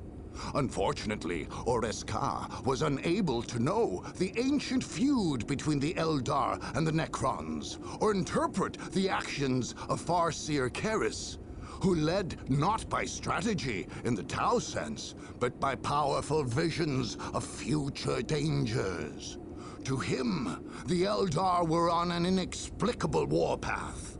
Although he could not reconcile this with past knowledge of the Eldar, he determined that their presence in Kaurava was incompatible with the greater good. The hot, dry lands of the upper wastes were an advantage to Commander Orks' fire warriors. With their calm discipline and well-orchestrated tactics, they drove the Eldar from the field. Orks ordered his warriors to allow fleeting Eldar to escape. But after the battle, the land was scoured for webway gates, all of which were destroyed. The great commander hoped that in this fashion, the Eldar would hear of the Tau's superiority and benevolence, and one day join them under the banner of the greater good. Commander Orks was perturbed by the religious zealotry which he witnessed in the Sisters of Battle. In it he saw, perhaps, a twisted mockery of his own devotion to the greater good. When the Tau brought their military might to bear on the Sisters' Stronghold, they found the challenge a perfect example of the closed-minded and closed-fisted approach of the fanatical humans. The remarkable powers that the Sisters of Battle displayed, though they amazed the Tau, could not turn the tide of the battle, and the Tau prevailed. It was with some surprise that the Tau found they could not take prisoners of war among these humans, as they had often done in conflicts with the Imperial Guard. The foolish humans insisted on dying, beyond all reason. When the battle was fully won, Commander Orks ordered the city of the Sama district scoured, so that they could learn the technology that had produced invincibility, and the other marvels that had been used against them. Strangely, this technology was gone, and the Tau were unable to account for it. Although many armies now marched across the planets of the Kaurava system in hopes of dominance, the Imperial Guard had something the others did not: Their stewardship of the system for millennium granted them organization and infrastructure, which the Tau, who looked upon Kaurava as a future addition to their empire, could not help but admire. The earth, fire, and water castes were all in agreement that the factories, maps, and communication pathways would reduce the colonization process by hundreds of years, if captured and repurposed. Thus, it was as much for administrative as military purposes that the Tau made war on the 252nd Conservator Regiment's Central Command on Kaurava 1. With calm efficiency, Commander Orks' forces pierced, overwhelmed, and routed the Imperial Guard. Once victory had been achieved, the Tau claimed the vast military-industrial complex for their own, taking those guardsmen who would renounce Imperial allegiance under the safe wing of the greater good. Tau Commander Orks had long watched the Chaos threat, and felt that the aggressive presence of the Alpha Legion could no longer be tolerated. The promise of Kaurava as a new and important sept in the Tau Empire was too enticing to permit such a threat to remain. All the ordered military strength of the Tau was brought to bear on the Peninsula of Iseult. The Chaos Space Marines, though fearsome warriors, buckled beneath such a constant and unswerving assault. Commander Orks knew better than to try and take prisoners, or parley at all with the survivors among the ranks of Chaos. Instead, his army removed itself for the powerful Arca cannon to fire repeatedly on the defeated Stronghold until it was certain that no life could possibly remain there. In a system slated to be annexed into the Tau Empire, there was no place for the barbaric piracy of the Dark Eldar. Until the time that they were prepared to attack, Commander Orks was barely able to tolerate the savage raiding and dishonorable tactics of the Black Heart Cabal. Now, their time had come. With ordered effectiveness, the Tau were able to take the Dark Eldar off their guard, swiftly scattering their forces and obliterating all that did not flee back into their webway retreat, where the Tau could not follow. It is unfathomable, Commander Orks later wrote, how this wanton and senseless people could bear any relation to the craft world Eldar, one of the only powers in our galaxy who possess some hope of one day embracing the greater good.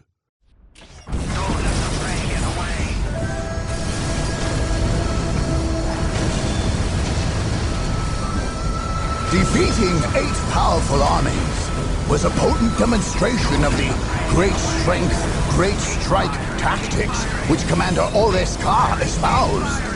Although his theories had been met with skepticism before, his superiors now debated the merits of such strategies and ways to incorporate them into standard Tau warfare.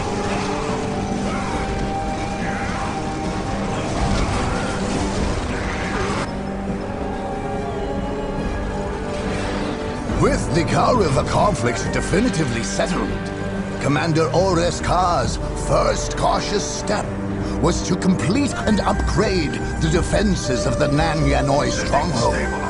Meanwhile, the Warp Storm, which was the purported reason the Tau had entered the Kaurava system, silently folded in upon itself and vanished.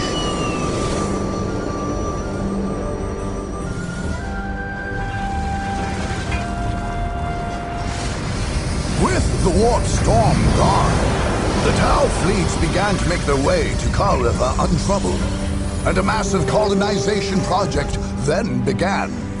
Commander Orks was not to stay in the system which had found peace and the greater good. Instead, the ethereal Aun Roir assumed leadership, guiding the way towards Kaurava, becoming a full-fledged sept of the Tau Empire.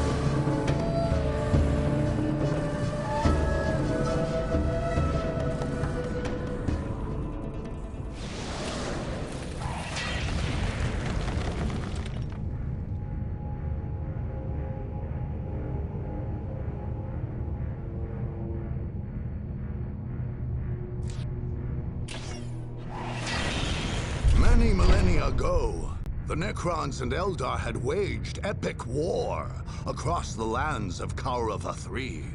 And in that distant age, the Eldar had prevailed. Now it was as if that same battle replayed itself, but Vanquisher and Vanquished were reversed. All the deadly might of the Eldar art of war proved useless against the Necron onslaught. All the premonitions and provisions of Farseer Keres failed to match her adversary, the Necron Lord. The other combatants in the Kaurava system had distracted the Eldar. The Necrons grew strong, while the Eldar's strength was whittled away. The Necron Lord, or the Dark Gods he served, surely took some malevolent satisfaction in the victory over the Eldar Stronghold. The Necron army did not stop at the slaughter of all life forms, but trampled every last vestige of the Eldar presence, uncovering many of their ancient supply caches in the process. The ancient Catan gods, who guide the actions of the Necron multitudes, look bitterly upon the Chaos gods as upstarts and rivals. The Necron troops marched in mindless ranks, overwhelming the Alpha Legion just as they would any other living opponent. And yet, there was almost a vindictive air to the thoroughness with which they slaughtered the vanquished soldiers of Chaos, smashing their shrines and laying waste to their buildings. The Imperium, Eldar, and Tau looked on as one of the forces of evil was thoroughly annihilated. However, as formidable a threat as Lord Feravius Charon and his Alpha Legion Marines had been, their defeat was in no way encouraging.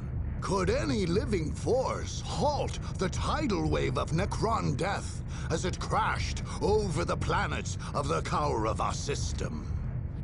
The battle between the Necrons and Dark Elder armies, although both were undoubtedly evil, was in many ways a struggle of life versus death. For the Dark Eldar were devotees of life, feasting on its vibrancies and its excesses. The Necrons, for their part, stood only for death and cold, brute power. Unfortunately for the Dark Eldar, the weapons of horror and suffering were entirely lost on the unfeeling, metal-bodied Necron army. Indeed, where the Dark Eldar remained a small and agile force, the Necrons multiplied until they were a sea without number. An advantage would serve them greatly in overwhelming the Dark Eldar stronghold. As they killed each other on the field of battle, did either side remember that once, in a past age, they had also been mortal enemies at war? Perhaps this memory deepened the bitter despair of the Dark Eldar as they fought and died. Perhaps there was a gloating air of vengeance to the Necrons as they crushed them. When the Necron legions arrived in Dussala Precinct, the Imperial Guard made every preparation to rebuff their advance.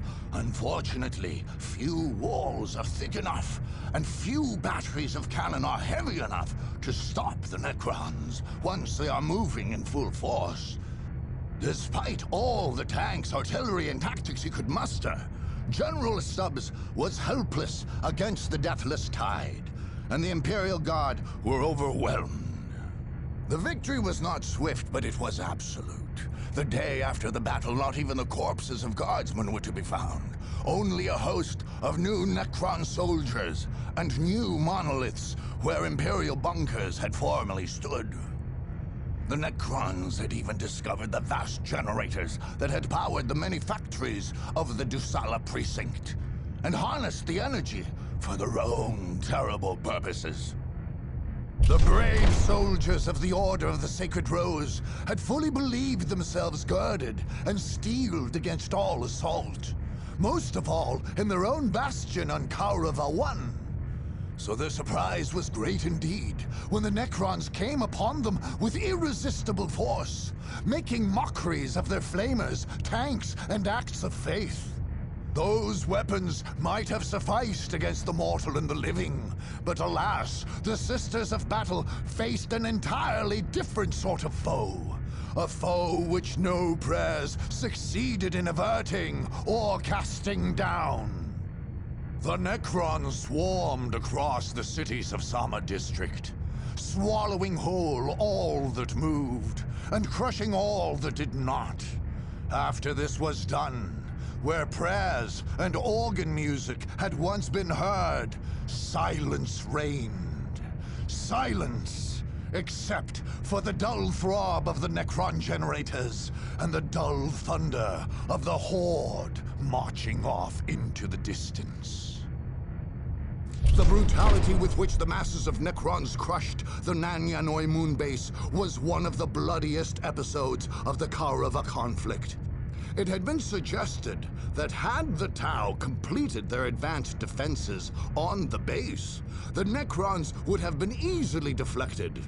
However, others contend that few walls have ever withstood the full force of a Necron onslaught. The sack of the moon base was a bitter lesson for the leaders of the Tau military. They saw the death of a revered ethereal and a noted commander as a terrible failure to embody the philosophy of the patient hunter. It was haste and hubris, they reasoned, that had caused the ruin of their ambitions. The Necrons, meanwhile, with cold efficiency, had gathered the dying and captive Tau, Kroot, and Vespids. They were given to the flayed ones to practice their ghoulish art upon, in preparation for the next battle. In his last moments of life, Force Commander Boreal suddenly understood the full extent of his error. He had completely underestimated the threat of the Necron Horde. With terrifying force, they had poured across the borders of the lands of Solitude, slaughtering all in their path.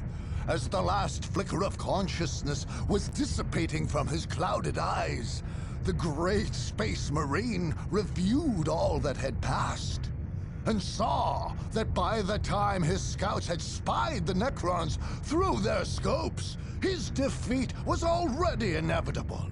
The Space Marines must revise their protocols. Segmentum must be warned. And with that single thought, Boreal tried to rise. But the fingers of a cold, lifeless hand were suddenly clamped around his arm. His soul had not yet left his body, and now it was destined for a more terrible fate than death. He would never join the God Emperor. Under the war banner of War Boss Gorgut's Headhunter, the Orks of Kaurava had proved themselves tough, capable warriors. Their numbers, brute strength, and tenacity could not be overestimated. Neither Gorguts nor his army, however, were prepared for the deathless legions of the Necrons.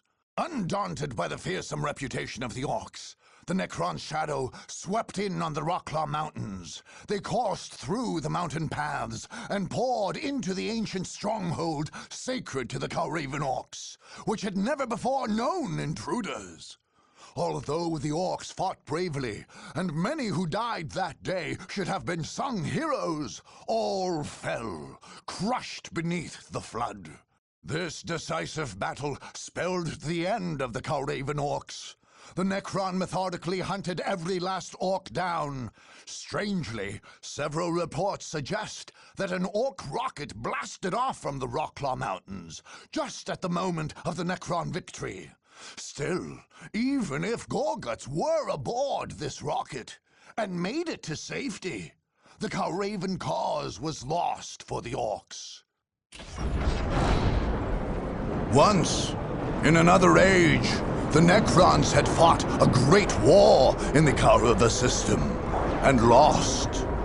Awakened again, so many millennia later, they found new, strange, and terrible armies around them. This time, however, profiting from the confusion of the living, they would not be denied victory.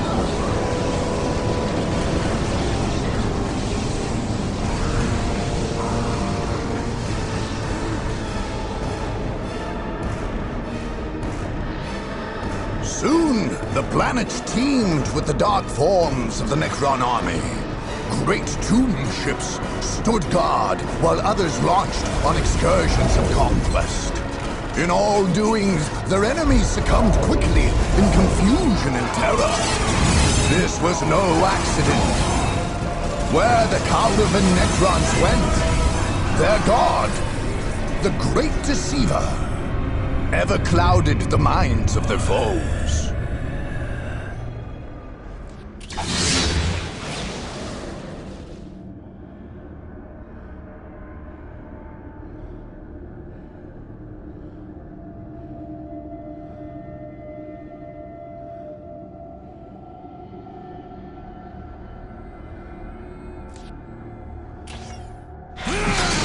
When the Sisters of Battle arrived in the Kaurava system, General Stubbs knew there was only one way he and his guardsmen would make it through alive. No victory or act of penitence could clear them from suspicion by the reckoning of those ecclesiarchal zealots. Knowing that he had done no wrong, and unwilling to submit to inquisitorial reconditioning, the general prepared for battle. At first, Stubbs had hoped that the enemies of the Imperium would spare him the unwelcome task of pitting his men against the feared and dreaded Sisters of Battle. Unfortunately, Stubbs did not feel he had the luxury of waiting for mutual enemies to do his dirty work. He resolved on a bold and desperate move to attack the Sisters of Battle's headquarters directly before they could come to him. With the advantage of surprise on their side, the 252nd Regiment, although weak of will and faith, showed themselves stronger in arms and armor than the pious Sisters of Battle. This extraordinary feat surprised even General Stubbs, and on congratulating his troops afterwards, he remarked that it was certain proof that the Emperor had willed the Imperial Guard to hold dominion over the Kaurava system. There can be little doubt that the 252nd Conservator Regiment's assault on the Chaos Space Marines was fueled by a sense of lost honor and credibility. While a final judgment could wait centuries in Segmentum's martial courts, General Vance Stubbs knew well that the Warp Storm had erupted on the Imperial Guard's watch, and that many suspected heresy among their ranks to be the cause. Whether to make amends for their failures, or to prove their detractors wrong, the brave men of the 252nd fell upon the enemy on Kaurava 4 with all the force, armor, and firepower at their command. Under the rigorous command of their new general, the men became brave and resourceful. In such high spirits, and hoping that the defeat of Chaos would banish the Warp Storm with it, General Vance Stubbs declared it a day of celebration, to be commemorated by all Imperial residents of Kaurava forever afterward. Effigies in the Alpha Legion colors would be burned, and guardsmen paraded and honored as was their due. During the Kaurava conflict, the Imperial Guard were some of the hardest hit by Dark Eldar hit-and-run tactics. These raids, often small in size, came under the cover of darkness and at lightning speed. Often, the guardsmen on duty would not have returned a single shot before the Dark Eldar ships were speeding away, laden down with captives and other spoils. The Dark Eldar penchant for speed, fear, and striking from the shadows served them poorly. However, when they found the 252nd Conservator Regiment pounding on their door, no amount of running or hiding could save them. The Imperial Guard swept over the Blackheart Cabal's compound on the moon of Lacunae, crushing everything under its mighty martial treads. The Imperial Guard soldiers were horrified at the tortured and mutilated comrades they saw there. And when their victory was near, this was channeled into a vindictive rage, which did not subside until the enemy's buildings and vehicles were shattered, leveled, and then crushed into dust. Had the 252nd Conservator Regiment, under its former commanders, ever taken their census and survey duty seriously, the ancient Necron stronghold of Kaurava III would probably have been awakened hundreds of years prior to the Kaurava conflict. Whether their failure to keep any presence on this wasteland planet was remarkable luck or dismal negligence is now debated heavily by Imperial historians. Invigorated under the capable command of General Stubbs, the Imperial Guard showed their best face, and everything that the ancient exhumed necropolis set against them were beaten back with ample munitions, perseverance, and heavy armor. Adapting the examples set in the War of Cronus, General Van Stubbs had cargo loads of bombs shipped to the Immosan plains, and every inch of possible Necron catacomb was subject to multiple detonations. Following the victory, Stubbs forbade any future Imperial surveys of Kaurava III. The fact that an ancient Eldar stronghold had resided on Kaurava III took the 252nd Conservator Regiment entirely by surprise. Something that General Van Stubbs was not pleased to hear of. After sending the officers responsible for intelligence on Kaurava III to the firing squads, General Stubbs undertook to remove all non-Imperial presences from the planet. Although the strategies and technology of the Eldar far outmatched his abilities, the fearless general marshaled firepower and heavy armor to great advantage, finally revealing, cornering, and removing the Eldar forces from the face of the map. What the Imperial Guard found after the battle was evidence of an Eldar military presence older than theirs, and, in fact, older than the very Imperium. General Stubbs paused only a moment to wonder at this, before ordering nearly all of the Eldar structures and artifacts summarily destroyed. In Stubbs' mind, Kaurava III was a waste planet, good for mining a few necessary military installations, and no more. The upper wastes would make a finer low-grade outpost for the Imperial Guard. The fact that General Van Stubbs was forced to attack the Space Marines directly was, to him, merely an unfortunate necessity of the war. Stubbs had every respect for Force Commander Boreal. After his Imperial Guard forces had outgunned and overpowered the Blood Ravens, he felt great regret that the commander's life could not have been spared. That, of course, was impossible. No Force Commander would ever flee or surrender while his company fought and died. The few Blood Raven Space Marines who had been unable to die honorably were given prompt medical treatment and dispatched to Segmentum Command. The dead were given all the honors and funeral rites due to their station. These proceedings, however, did not for an instant deter General Stubbs from installing a company of his guardsmen in the lands of Solitude, or laying claim to the usable munitions and other equipment left intact.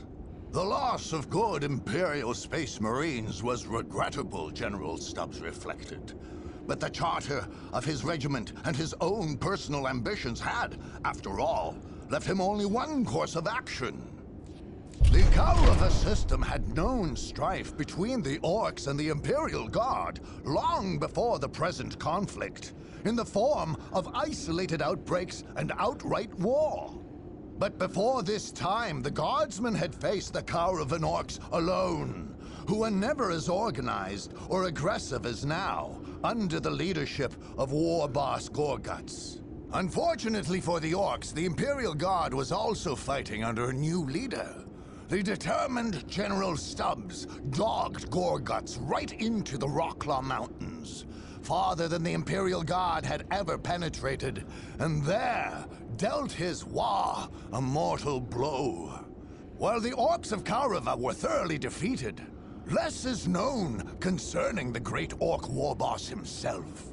Imperium scanner logs indicate that an Ork craft did take off from the scene, but any other information was lost to the heat of the battle.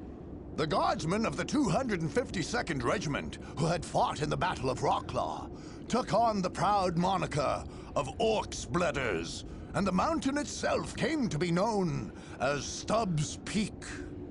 General Vance Stubbs' heroic conquest of the Nan Yanoi moonbase meant the end of any true Tau threat to the Kaurava system. In fact, the breach of their technologically advanced fortress and the death of their ethereal rendered the Kaurava conflict a bitter memory to the Tau. It would be centuries before the Tau would again consider any attempt to expand into Kaurava. Before the troops, General Stubbs showed disdain for the impressive Tau fortifications and battlements. Even if the outpost had sustained little damage in the assault, it would be unbecoming of pious servants of the Imperium to show too much interest in alien and heretical technology. More quietly, however, Stubbs had many Tau artifacts and weapons secreted to Segmentum Command, knowing well that he could curry favor among his superiors if their study should reveal new insights into Tau military function. While his men celebrated, looted, and vandalized the Xeno stores, General Stubbs smiled to think of the progress he was making on an undeniably ambitious career path.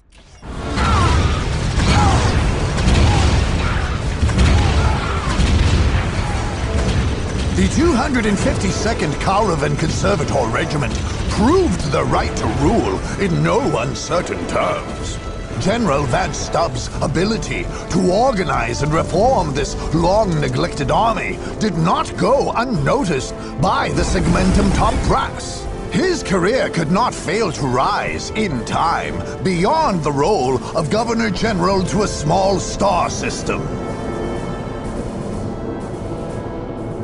For the time being, however, Stubbs busied himself and his proud regiment in post-war reconstruction. Thankfully, the warp storm vanished of its own accord. Kaurava 4 was suitable for resettlement. Only Kaurava 3 did not feel the commotion of construction, mining, and terraforming. This planet was left largely barren. Who could say what else slept beneath those sands?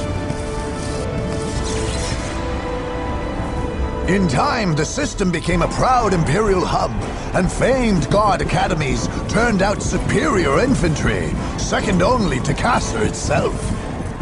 Kaurava became home to proud human populations, warlike and devoted to the Emperor. In these times, it would be hard to imagine that a bloody war had been fought, or that heresy and chaos had ever been there.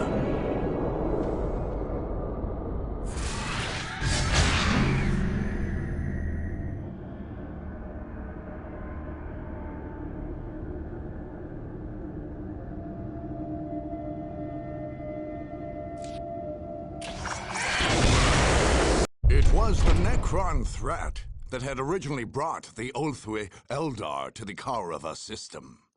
There could be no greater satisfaction to Farseer Karis than to lead her troops to victory against them, just as her ancestors had in an age-long past. As her forces spread over the necropolis of Immosa, exterminating every last stray Necron warrior, she felt a great peace come over her soul. The future grew clear, and she foresaw the lifting of a great cloud from the place. The glory and renown that Karis' forces had won that day was great indeed. The Necrons had been allowed to nearly complete the process of exhuming their city of death. They had even summoned a manifestation of the hated and reviled Catan god, the Deceiver, to their aid, and all in vain. Truly, the battle this day was every bit as great as that of yore, and yet she knew this enemy far too well. Her warriors would seal the many crypts, and afterwards bury the foul city in sands once again. But Karis knew the Necrons could never permanently be defeated. A warlike vigil must be kept, and peace brought to bear at any cost, so that the Deathless Ones should sleep long and undisturbed. The Eldar generally prefer to arrange events so that the Imperium and not themselves are the ones fighting against chaos. In the Kaurava conflict, however, Farseer Caris believed that the chaos threat was too great for anything but a direct assault. The failure of the various Imperial forces to peaceably cooperate was one ill omen. The eruption of the Warp Storm and the speed and ferocity of the Alpha Legion's expansion was an even greater one.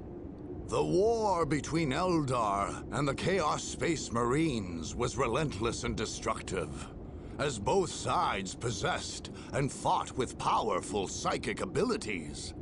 The Alpha Legion had all the power of the Warp at hand to call upon, but despite this advantage, they were finally overcome by superior Eldar tactics, guided by the powers of Farseer Caris. In this time of war, the Eldar quickly erected certain containment fields to limit the dangers of the Warp Storm, and left the uncertain work of fully disabling it for some time after a hoped-for Eldar victory. Since they had been aware of their presence in the Kaurava system, the Eldar had watched their debased kin with disdain and some fear. At last, the time came when the schism that had long ago divided the Dark and Craftward Eldar resulted in direct conflict.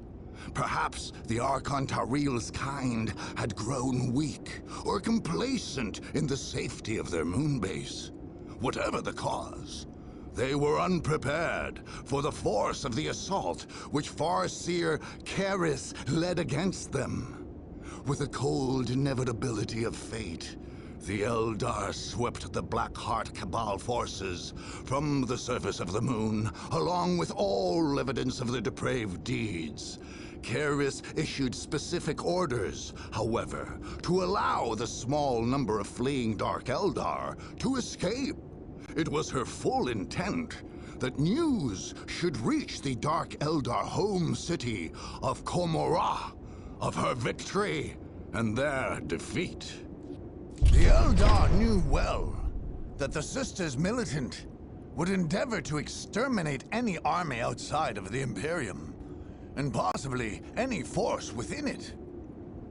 Farseer Caris ordered the attack on the Sisters of Battle Stronghold in the Sama district purely as a preventative measure. In the end, it was well that she acted when she did. The Battle Sisters proved formidable at their current strength. Any further delay could have resulted in disaster for the Eldar cause. By defeating the Order of the Sacred Rose, the Eldar removed yet another obstacle from their path. The Imperium had squandered its claim on the region, allowing disaster to run rampant. It was high time that Kaurava saw wiser, more capable stewardship. Farseer Caris, upon arriving in the Kaurava system, was wary of the Imperial Guard presence there for several reasons. First, she could not have forgotten the treatment her predecessor, Farseer Taldir, had received on Lorn V and Cronus by the leaders of the Imperium. Second, the likelihood was far too great that the Imperial Guard had a hand in the waking of the Necrons on Kaurava III, and possibly the Warp Storm on Kaurava IV as well. Soon, the Farseer resolved to remove the 252nd Conservator Regiment from the conflict. The Imperial Guard's defensive position in the Dussala Precinct turned out to be extremely well defended. But General Stubbs' men could not withstand the Eldar's superior tactics and skill in battle, and after a grueling struggle, were vanquished. In taking control of the region, the Eldar were able to repurpose some of the manufacturing pipelines, greatly improving the ease of construction and deployment within the battle arena. Farseer Keris saw with clear sight that her forces must strike the Tau moonbase of Nan Yanoi soon, or not at all. When she arrived at the Kaurava moon, she realized how close this window had been to shutting. Had the Tau completed their advanced fortifications, their mighty base would have been nearly invincible. The Eldar must strike, and swiftly. Keris trusted no other force to keep vigil over the ancient and deathless Necrons, and be watching still a millennium hence. The dauntless Farseer had weighed the consequences of her actions carefully, and many times since she had first foreseen the coming of the Kaurava conflict, she knew that the Tau, though a young and foolish race, showed greater promise than the haughty Imperium, the mad legions of Chaos, or the dogged Orks. The exarchs of Craftworld Ulthwe had agreed that although brazenly striking the Tau might sever any non-hostile relations for some centuries, the Tau could not yet be trusted in any system so susceptible to Necron awakenings. Nevertheless, the bodies of Aun Roir and Commander Eska were returned to the Tau, along with all prisoners of war, as a token of respect. She had not been long in the Kaurava system before Farseer Keris sensed the danger posed by an Rokclaw there. But the time was not right, and so she waited and watched. Lines and threats invisible to any ordinary tactician appeared to her, and then at last, she knew she must move. Although superior in number, strength, and barbarity, the Orks could not match the advanced strategies of the Eldar. Like a fine and deadly blade, Keris' forces pierced the heart of the ancient Orc stronghold. Their victory was unequivocal. Unfortunately, the war boss, Gorguts, somehow eluded the Eldar force. All the same, his role in this war was ended, and that was victory enough. Farseer Keris found herself more and more troubled by visions concerning the Space Marines. Should the Blood Ravens meet with success, several outcomes were possible, and too many involved devastating victories for either the Necrons or the rapacious Dark Eldar. Either through ignorance or provocation, the Space Marines would unleash horrible forces on the galaxy. What the Eldar must do was clear enough, although a daunting task. Guided by her foresight and the wisdom of her ancestors, the Farseer led her army to the lands of Solitude, and there made a bold strike against the famed soldiers of the Imperium. She would, of course, have preferred less direct methods, but there was no other way. While the Eldar loss of life was terrible, they did succeed in subduing the Blood Ravens, and their duty was fulfilled. While the battlefield was being cleared, and the Eldar dead ritually lamented, Farseer Keris pondered her army's next move, reflecting on the terrible price that is sometimes paid for peering into the tangled skein of the future.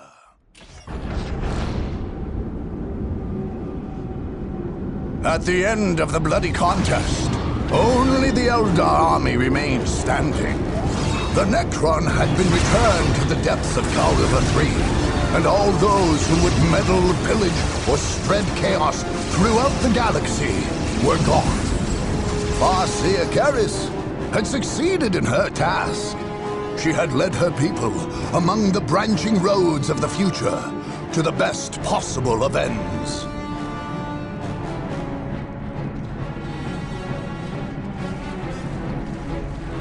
The Ulthwe Eldar then scoured the planets of the Kaurava system, destroying all vestiges of the war, machine and soldier alike. All, that is, except for those Imperial Guard troops who had somehow survived the defeat. These surviving guardsmen eventually contacted Segmentum Command. When fresh Imperial forces arrived, no trace of the victors could be found. What had taken place could not be explained.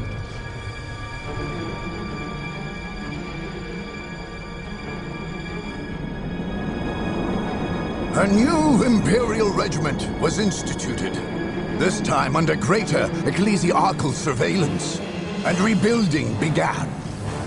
Strangely, however, all efforts to colonize the Third Planet met with inexplicable disaster. Eventually, embarrassed and unable to explain, the new Governor-General simply abandoned the planet. Occasionally, he would receive strange reports of slender, swift-moving figures and alien-looking arches, which would appear and then vanish again without a trace.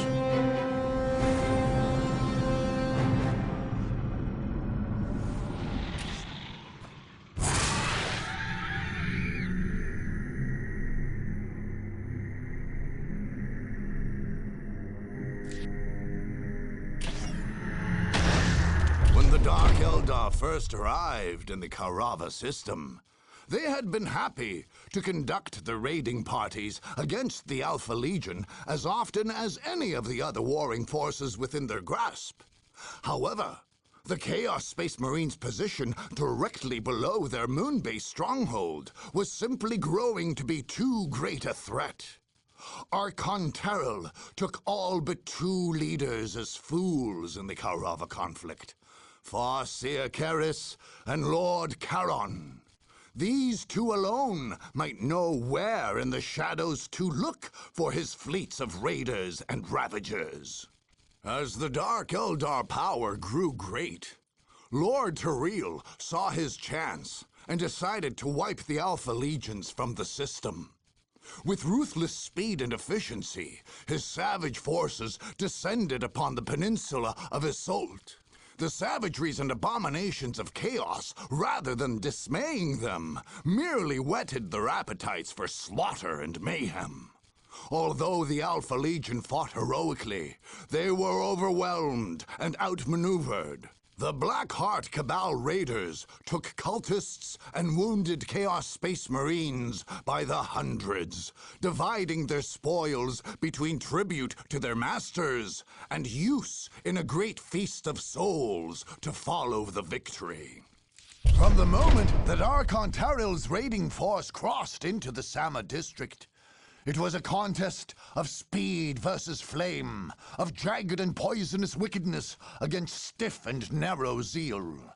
Unfortunately for the Sisters of Battle, the ruthless force with which the Dark Eldar struck them was simply too great. The marauders of the Blackheart Cabal were like a dark torrent, crashing through the Imperial city, smashing the Sisterhood's battlements. The Dark Eldar swooped down on many of the Sisters of Battle with such speed that they had not time to make martyrs of themselves. Instead, they would become the slaves and playthings of the debased Dark Eldar. One lone Sister of Battle they tortured to the point of madness, then left, where she could someday strike fear into the hearts of others by muttering of the horrors she had seen. To the mind of Dark Eldar Archon Terrell, the Imperial Guard were a true conundrum. He thought of them as a burgeoning tree, hanging heavy with ripe fruit. And yet, the tree bore thorns, and the fruit was cased in hard shells. At last, the Archon had been pricked 1 too many times by those thorns, and the time had come to take his blade to the tree's trunk. The heavy armor and artillery of the Imperial Guard's Central Command were aggravating to Terrell's forces. But with terror, poison, and savage speed, they crushed the Imperial Guard regiment. The job was well done, With the tree felled, its fruit were all close to the ground, and Terrell could gather them with ease. Some they feasted on, and some they set aside for their masters. The Dark Eldar then turned their sights on victims with softer shells and fewer thorns. The mighty, if incomplete, fortifications of the Nan Yanoi moonbase had been constructed to withstand masses of invasion fleets and heavy weapons. In their many careful preparations, the Tau had not considered the sheer brutal speed of the Dark Eldar. Perhaps because previous encounters with the Dark Eldar had not left survivors for the Tau to learn from. Regardless, the attack was so swift and so overwhelming that many fire warriors did not have time to arm themselves and die nobly in combat. They would instead come to find themselves in a hell beyond imagining, in the torture cells of Lacunae and Kaurava. After the battle, Asdrubal Vect himself graced the scene of the conquered base and presided over the vile banquet held on the night of the victory, personally feasting on the heart of the dying Ethereal. The bumbling forays of the Orc armies had irritated Archon Terrell one too many times, and he grew weary of their presence in his battlefield. It was without much difficulty that the Dark Eldar, keen of eye and ear, found the supposedly secret mountain fortress of the Kauravan Orks. The sheer number of these green brutes rendered the Stronghold sack quite difficult, but Terrell prevailed. Many Orc corpses festooned Raider and Ravager decks. Orcs in great number were taken as playthings for Terrell, his homunculus Grumennahel, and as tribute to the elders of Kaurava. Hellions and Reavers were sent through the narrow mountain passes to hunt Orcs that had fled. During all these proceedings, Lord Terrell himself scoured the camp for his adversary, Gorguts, but in vain. The Archon had looked forward with great pleasure to personally eviscerating the Orc war boss. Still, they had sent him scurrying in fear, and that would surely suffice for now. There are few things the Dark Eldar fear, but many are the things they hate. In the eyes of the Archon Terrell, these blood-raven space marines were a grand object of disgust. They stood for order and the upstart human race, and worst of all, claimed to be warriors second to none in the galaxy. To hate, the Archon added insult. The idea that any should be feared so much as his own Blackheart Cabal was a personal affront. The time had come to prove his superiority and punish the Blood Ravens for their offense of existing. Terrell was greatly pleased when he vanquished the famed soldiers, but was even more elated at how worthy an adversary the Space Marines proved. One can weary of docile playthings, but no Dark Eldar ever feels so alive as the moment when one stands victorious, having narrowly skirted defeat and death. The Archon considered it the greatest compliment to the slain Bloodraven commander when he placed his severed, shrunken head on the upper tassel of his war belt. The Battle of Solitude was a memory the Archon would cherish for many years to come.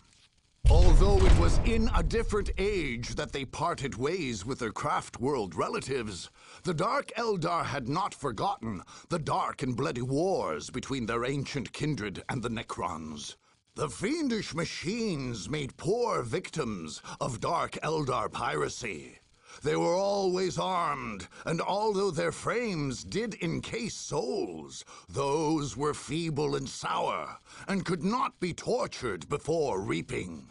Defeating the Necrons was a necessary and grim task. Although they took less joy in the endeavor, the Dark Eldar fought with no less ferocity.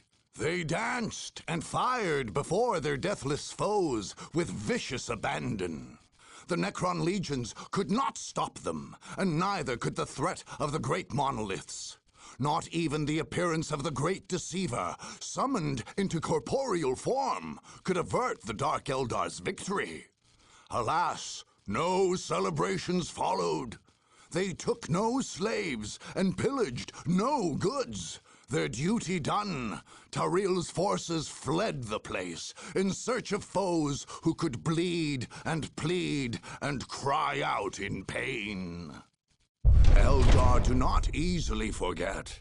The dark branch of their kind, who many millennia ago had split from their craft-world cousins, still looked back on them with a kind of hatred that can only stem from personal betrayal.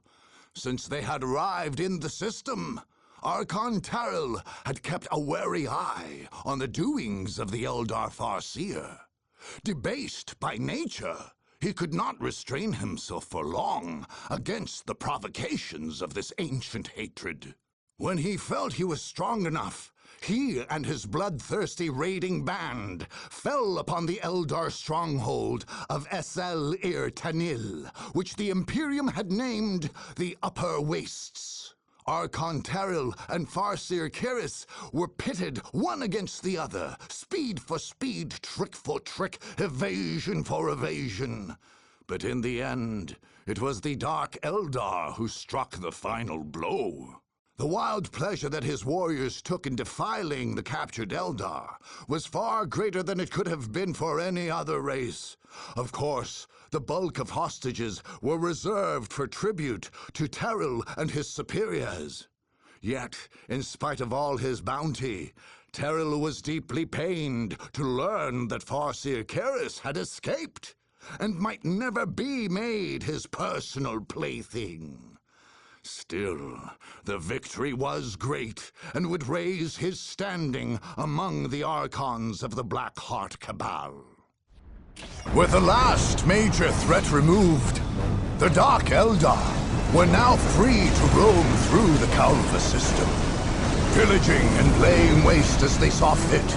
Like gruesome locusts, the Black Heart Cabal darkened the skies with their vehicles, descending on territory after territory, laying claim to prisoners and other spoils. The speed and ravening hunger with which these raids were carried out was remarkable. Nothing could escape them. Nothing could outrun them. The keen senses of the Dark Eldar seemed to pierce all cover in search of their prey. It was not long before all Kaurava was stripped bare and devoid of life. Back on the moon of Lacunae, cages grew full of captives, and more cages were built. Archon Taril and his master, Lord Vecht, sat and supped goblets filled with the souls of their enemies. The homunculus Grumenael cackled gleefully over his victims. As the warp storm quietly disappeared, so too did the Dark Eldar vanish, returned to the webway, to revel, then go in search of new, fresh worlds to pillage and enslave.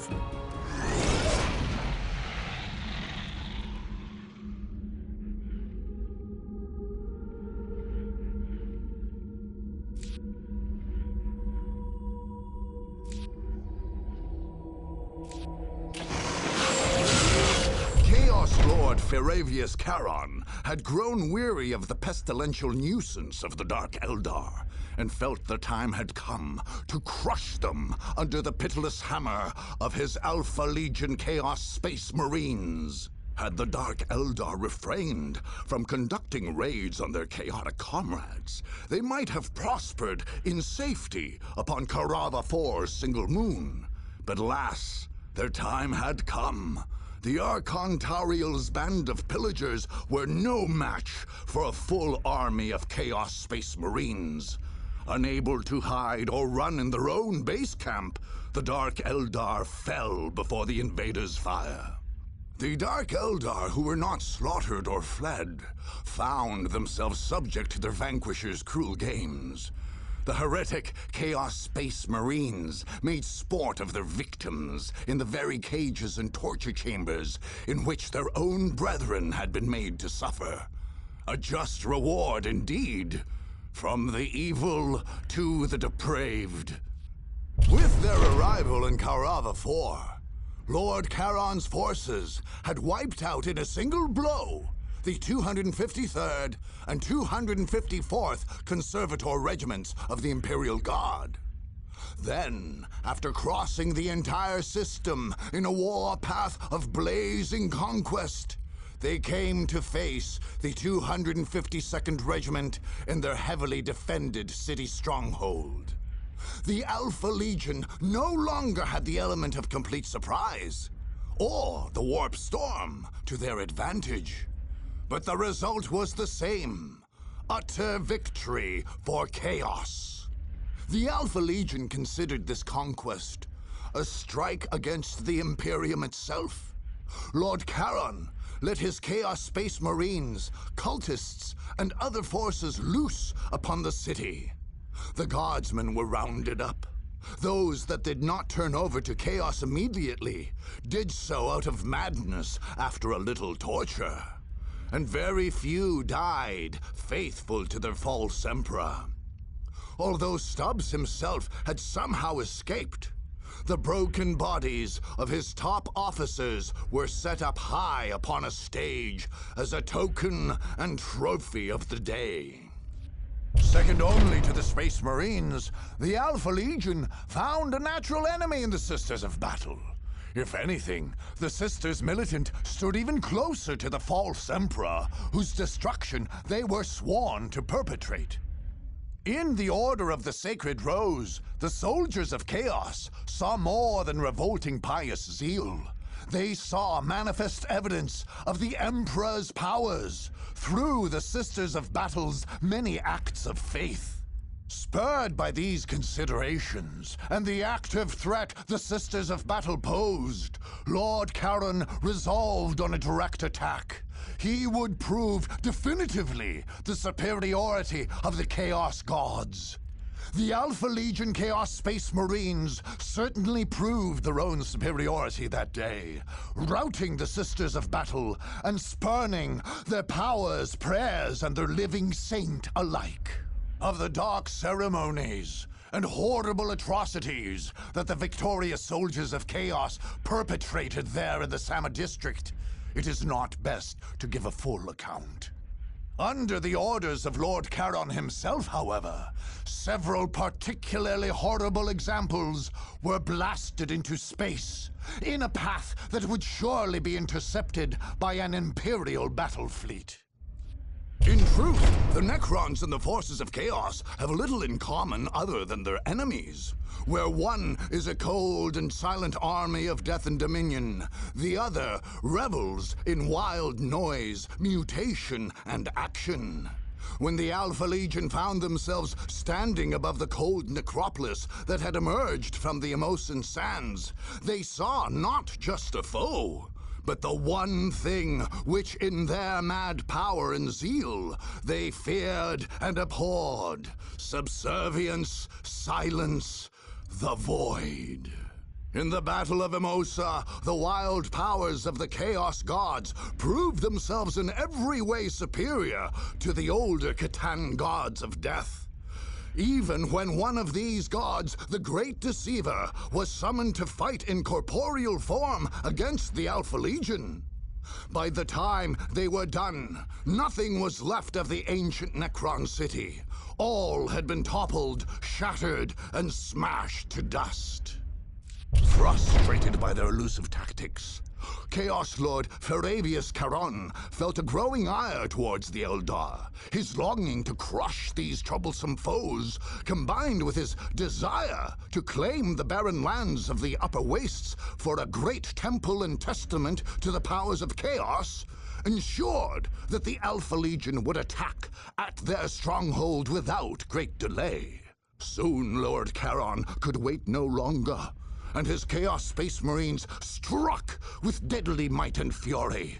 They thwarted the many tricks and traps that Farseer Keris set, unleashing havoc in their wake. After the enemy were routed and the Farseer had fled, Charon loosed his men to hunt and torture the remaining Eldar. After nothing living was left, the Chaos Space Marines took to looting and destroying the Eldar structures and stores.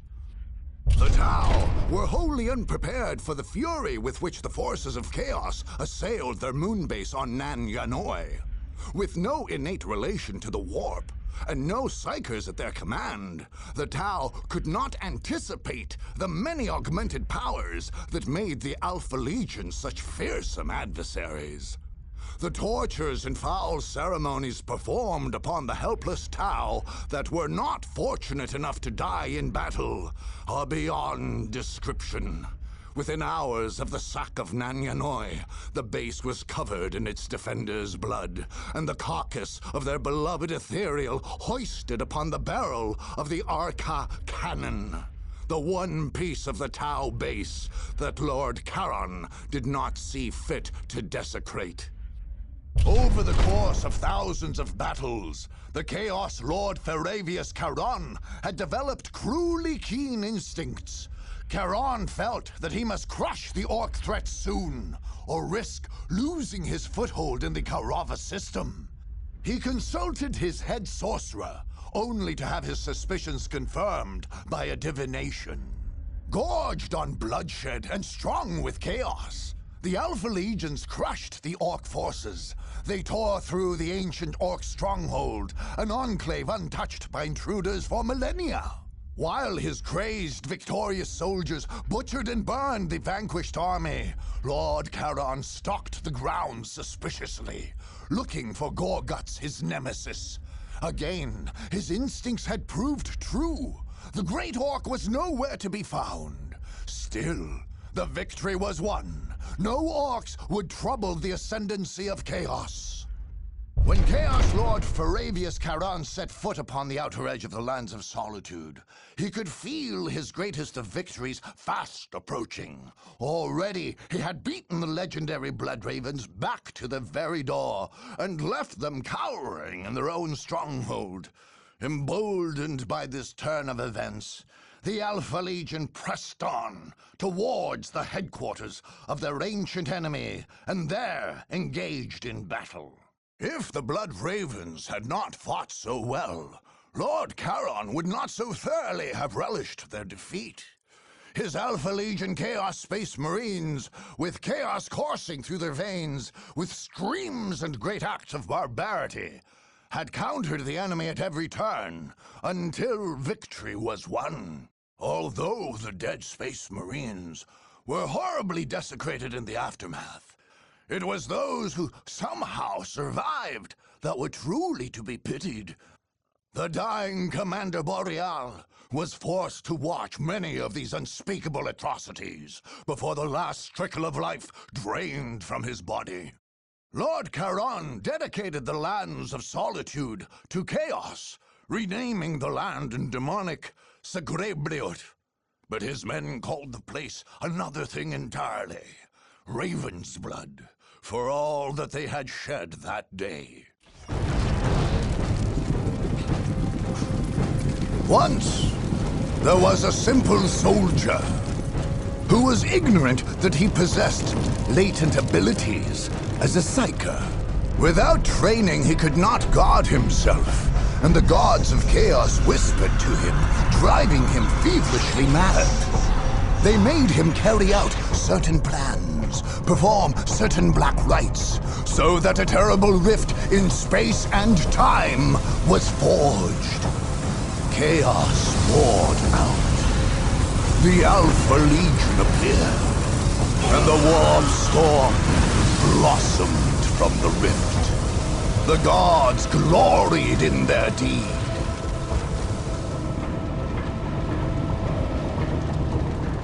Led by Chaos Lord Feravius Charon, the Alpha Legion spread, slaughtered, and conquered.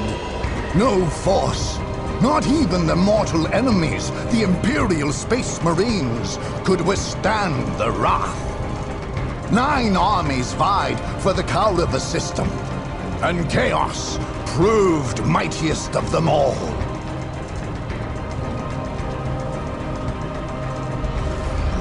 The 4 Kauravan planets now teem with the strange and twisted forms of chaos.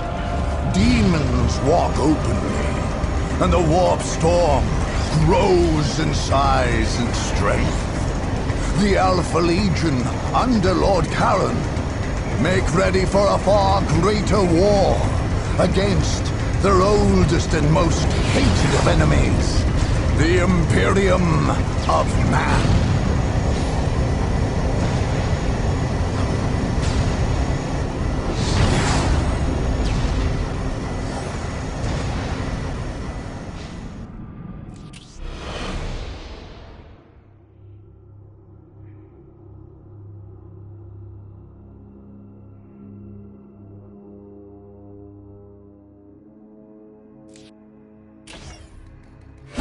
Having been fully briefed on the recent Eldar interference on Lorne 5 and in the conflict over Cronus, Force Commander Indrict Boreal kept a wary eye on the armies of Farseer Keris, although he might have made a cautious ally of the stern Eldar leader in other circumstances.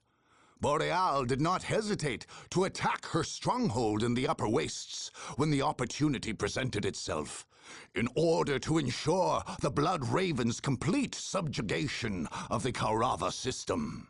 Boreal knew that in a direct attack, he was facing a shrewd tactician whose instincts and battlefield wisdom might well exceed his own. Nevertheless, he had full faith in his Marines to overpower and outmaneuver the Eldar at every opportunity. The gamble paid off, and the Blood Ravens took the day. The Space Marines found evidence suggesting an Eldar presence in the Upper Wastes that was surprisingly ancient. However, other than a small number of supply caches, the base consisted of very little, as the Eldar relied heavily on their webway.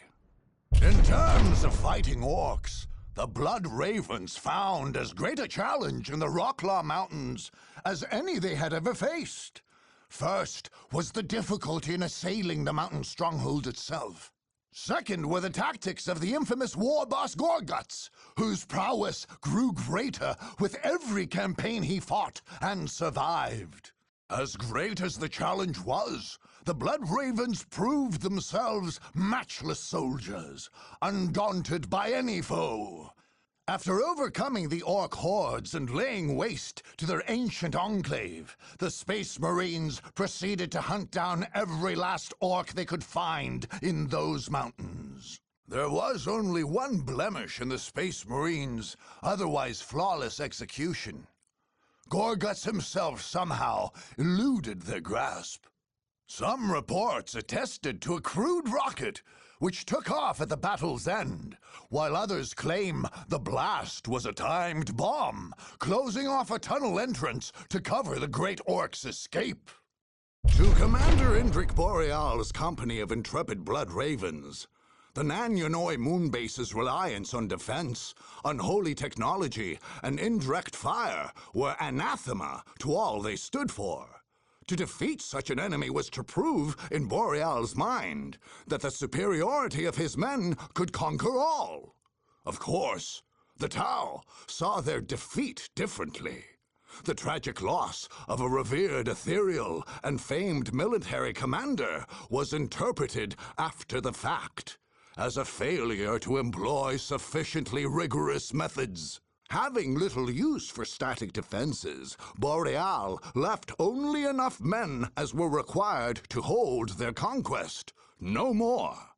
The commander thought that once he had claimed the Kaurava system for the Imperium, the moon would make a fine depot for the Adeptus Mechanicus.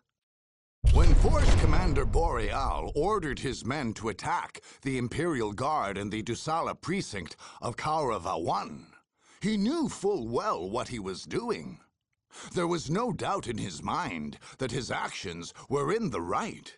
First, the 252nd Conservator Regiment was under great suspicion regarding their possible role in the Warp Storm's outbreak. Second, by offering resistance to Commander Boreal and his Blood Ravens, it was the Imperial Guard that was defying proper authority. Once the superior military tactics of the Blood Ravens had overwhelmed the 252nd Regiment and laid claim to their central command, the surviving guardsmen were treated as fellow comrades-at-arms. Commander Boreal ordered them safely return to Segmentum Command, where, unfortunately, few were likely to survive Inquisitional debriefing. Claiming the factories and munitions for their own, the Blood Ravens made ready to assume temporary stewardship of Kaurava's 4 planets. The charter of the Blood Ravens' 9th Company in the Kaurava conflict was undeniably clear. Stabilize the system, defeat all forces of chaos, and neutralize any opposing force. When the Sisters of Battle gave them direct opposition, it was necessary that they be removed from the stage of battle.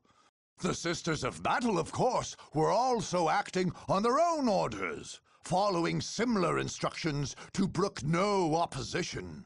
Evidently, there was not enough room for more than one Imperial force in the system. Unfortunately, for the Sisters of the Order of the Sacred Rose, they were no match for the battle-hardened super soldiers they were forced to fight. Although the Sisters of Battle defended themselves admirably, they were handily overcome.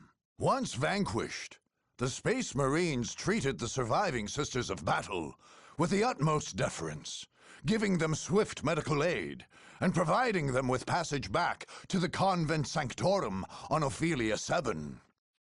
The famed soldiers of the Blood Ravens chapter were no strangers to the dread Necron legions. However, unlike the vast underground labyrinth they had fought on Cronus, the Space Marines here found a vast and terrible city buried in the sands of the Immosan coast. Vast energy conduits pulsed beneath their feet, feeding power to a host of monoliths and a cold, lifeless army. Commander Boreal had been ready for all this. What he had not counted on was having to face a manifestation of the Catan god, the Great Deceiver. But even this ancient menace could not keep the Blood Ravens from victory. Their deeds that day would be scribed and illuminated in the Imperium histories for perpetuity. Afterwards, the Space Marines spent several days combing the sands of Immosa, destroying every last Necron before leaving the area to special demolition crews. Taking a lesson from the Cronus War, every suspicious stretch of the coast was repeatedly detonated to ensure against further Necron awakenings. The Blood Ravens looked down on and despised the cowardly, skulky methods of warfare that the Dark Eldar employed. Still, these vile Xenos posed a sufficient threat to the system and had to be dealt with. It was time to give them a taste of their own tactics. The Space Marines struck their moon base with force, and the element of surprise, routing the Blackheart Cabal and rendering them a non-threat to Imperial forces. Of the Space Marines recovered from the torture grounds and slave chambers, many had been so tortured or mutilated that they were no longer fit for service. Still, undergoing these privations was no dishonor in the eyes of the brothers Space Marines, and they were sent out directly for medical treatment and inquisitorial review. It is the wish of every Space Marine to seek revenge for the bloody wars of the Horus Heresy. When the loyal chapters battled the heretical traitors and earned themselves a place in the history of the Imperium. Force Commander Indrik Boreal knew well the fervor with which his men would fight, and strove to perfect his battlefield tactics so he could grant them the victory and glory which was, he felt, their due. Boreal's company of Blood Ravens acquitted themselves more than admirably against the Alpha Legion. Although they waded through miles of corrupted land into the very heart of the Warp Storm, where maddened cultists danced and chanted, and phantasmal horrors wafted through the air, not a single soldier swerved from his faith or duty. The Blood Ravens were proud soldiers that day, in the eyes of their commander, their order, and the entire Imperium. On that day, history was made, and they knew glory. It was no surprise that only the likes of the Blood Ravens should prevail in a battle so hard-fought and entrenched as the Kaurava conflict had proved. Under the capable guidance of Force Commander Indrik Boreal, the Ravens' 9th Company had acquitted themselves faultlessly. It was unfortunate that, in following their orders, they had been compelled to neutralize the armies of the Imperial Guard and Sisterhood. But such was war.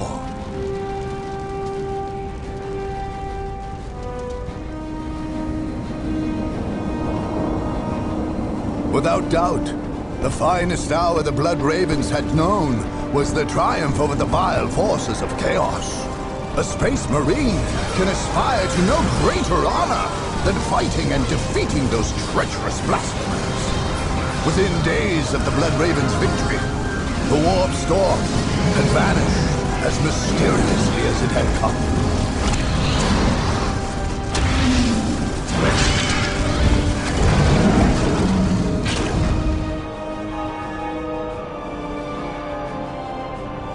After the war was won, a new fortress monastery was founded in the lands of Solitude. That territory was given a new name, Borealum. Meanwhile, fresh Imperial Guard troops were brought to the Kaurava system to constitute a new and better regulated planetary defense force.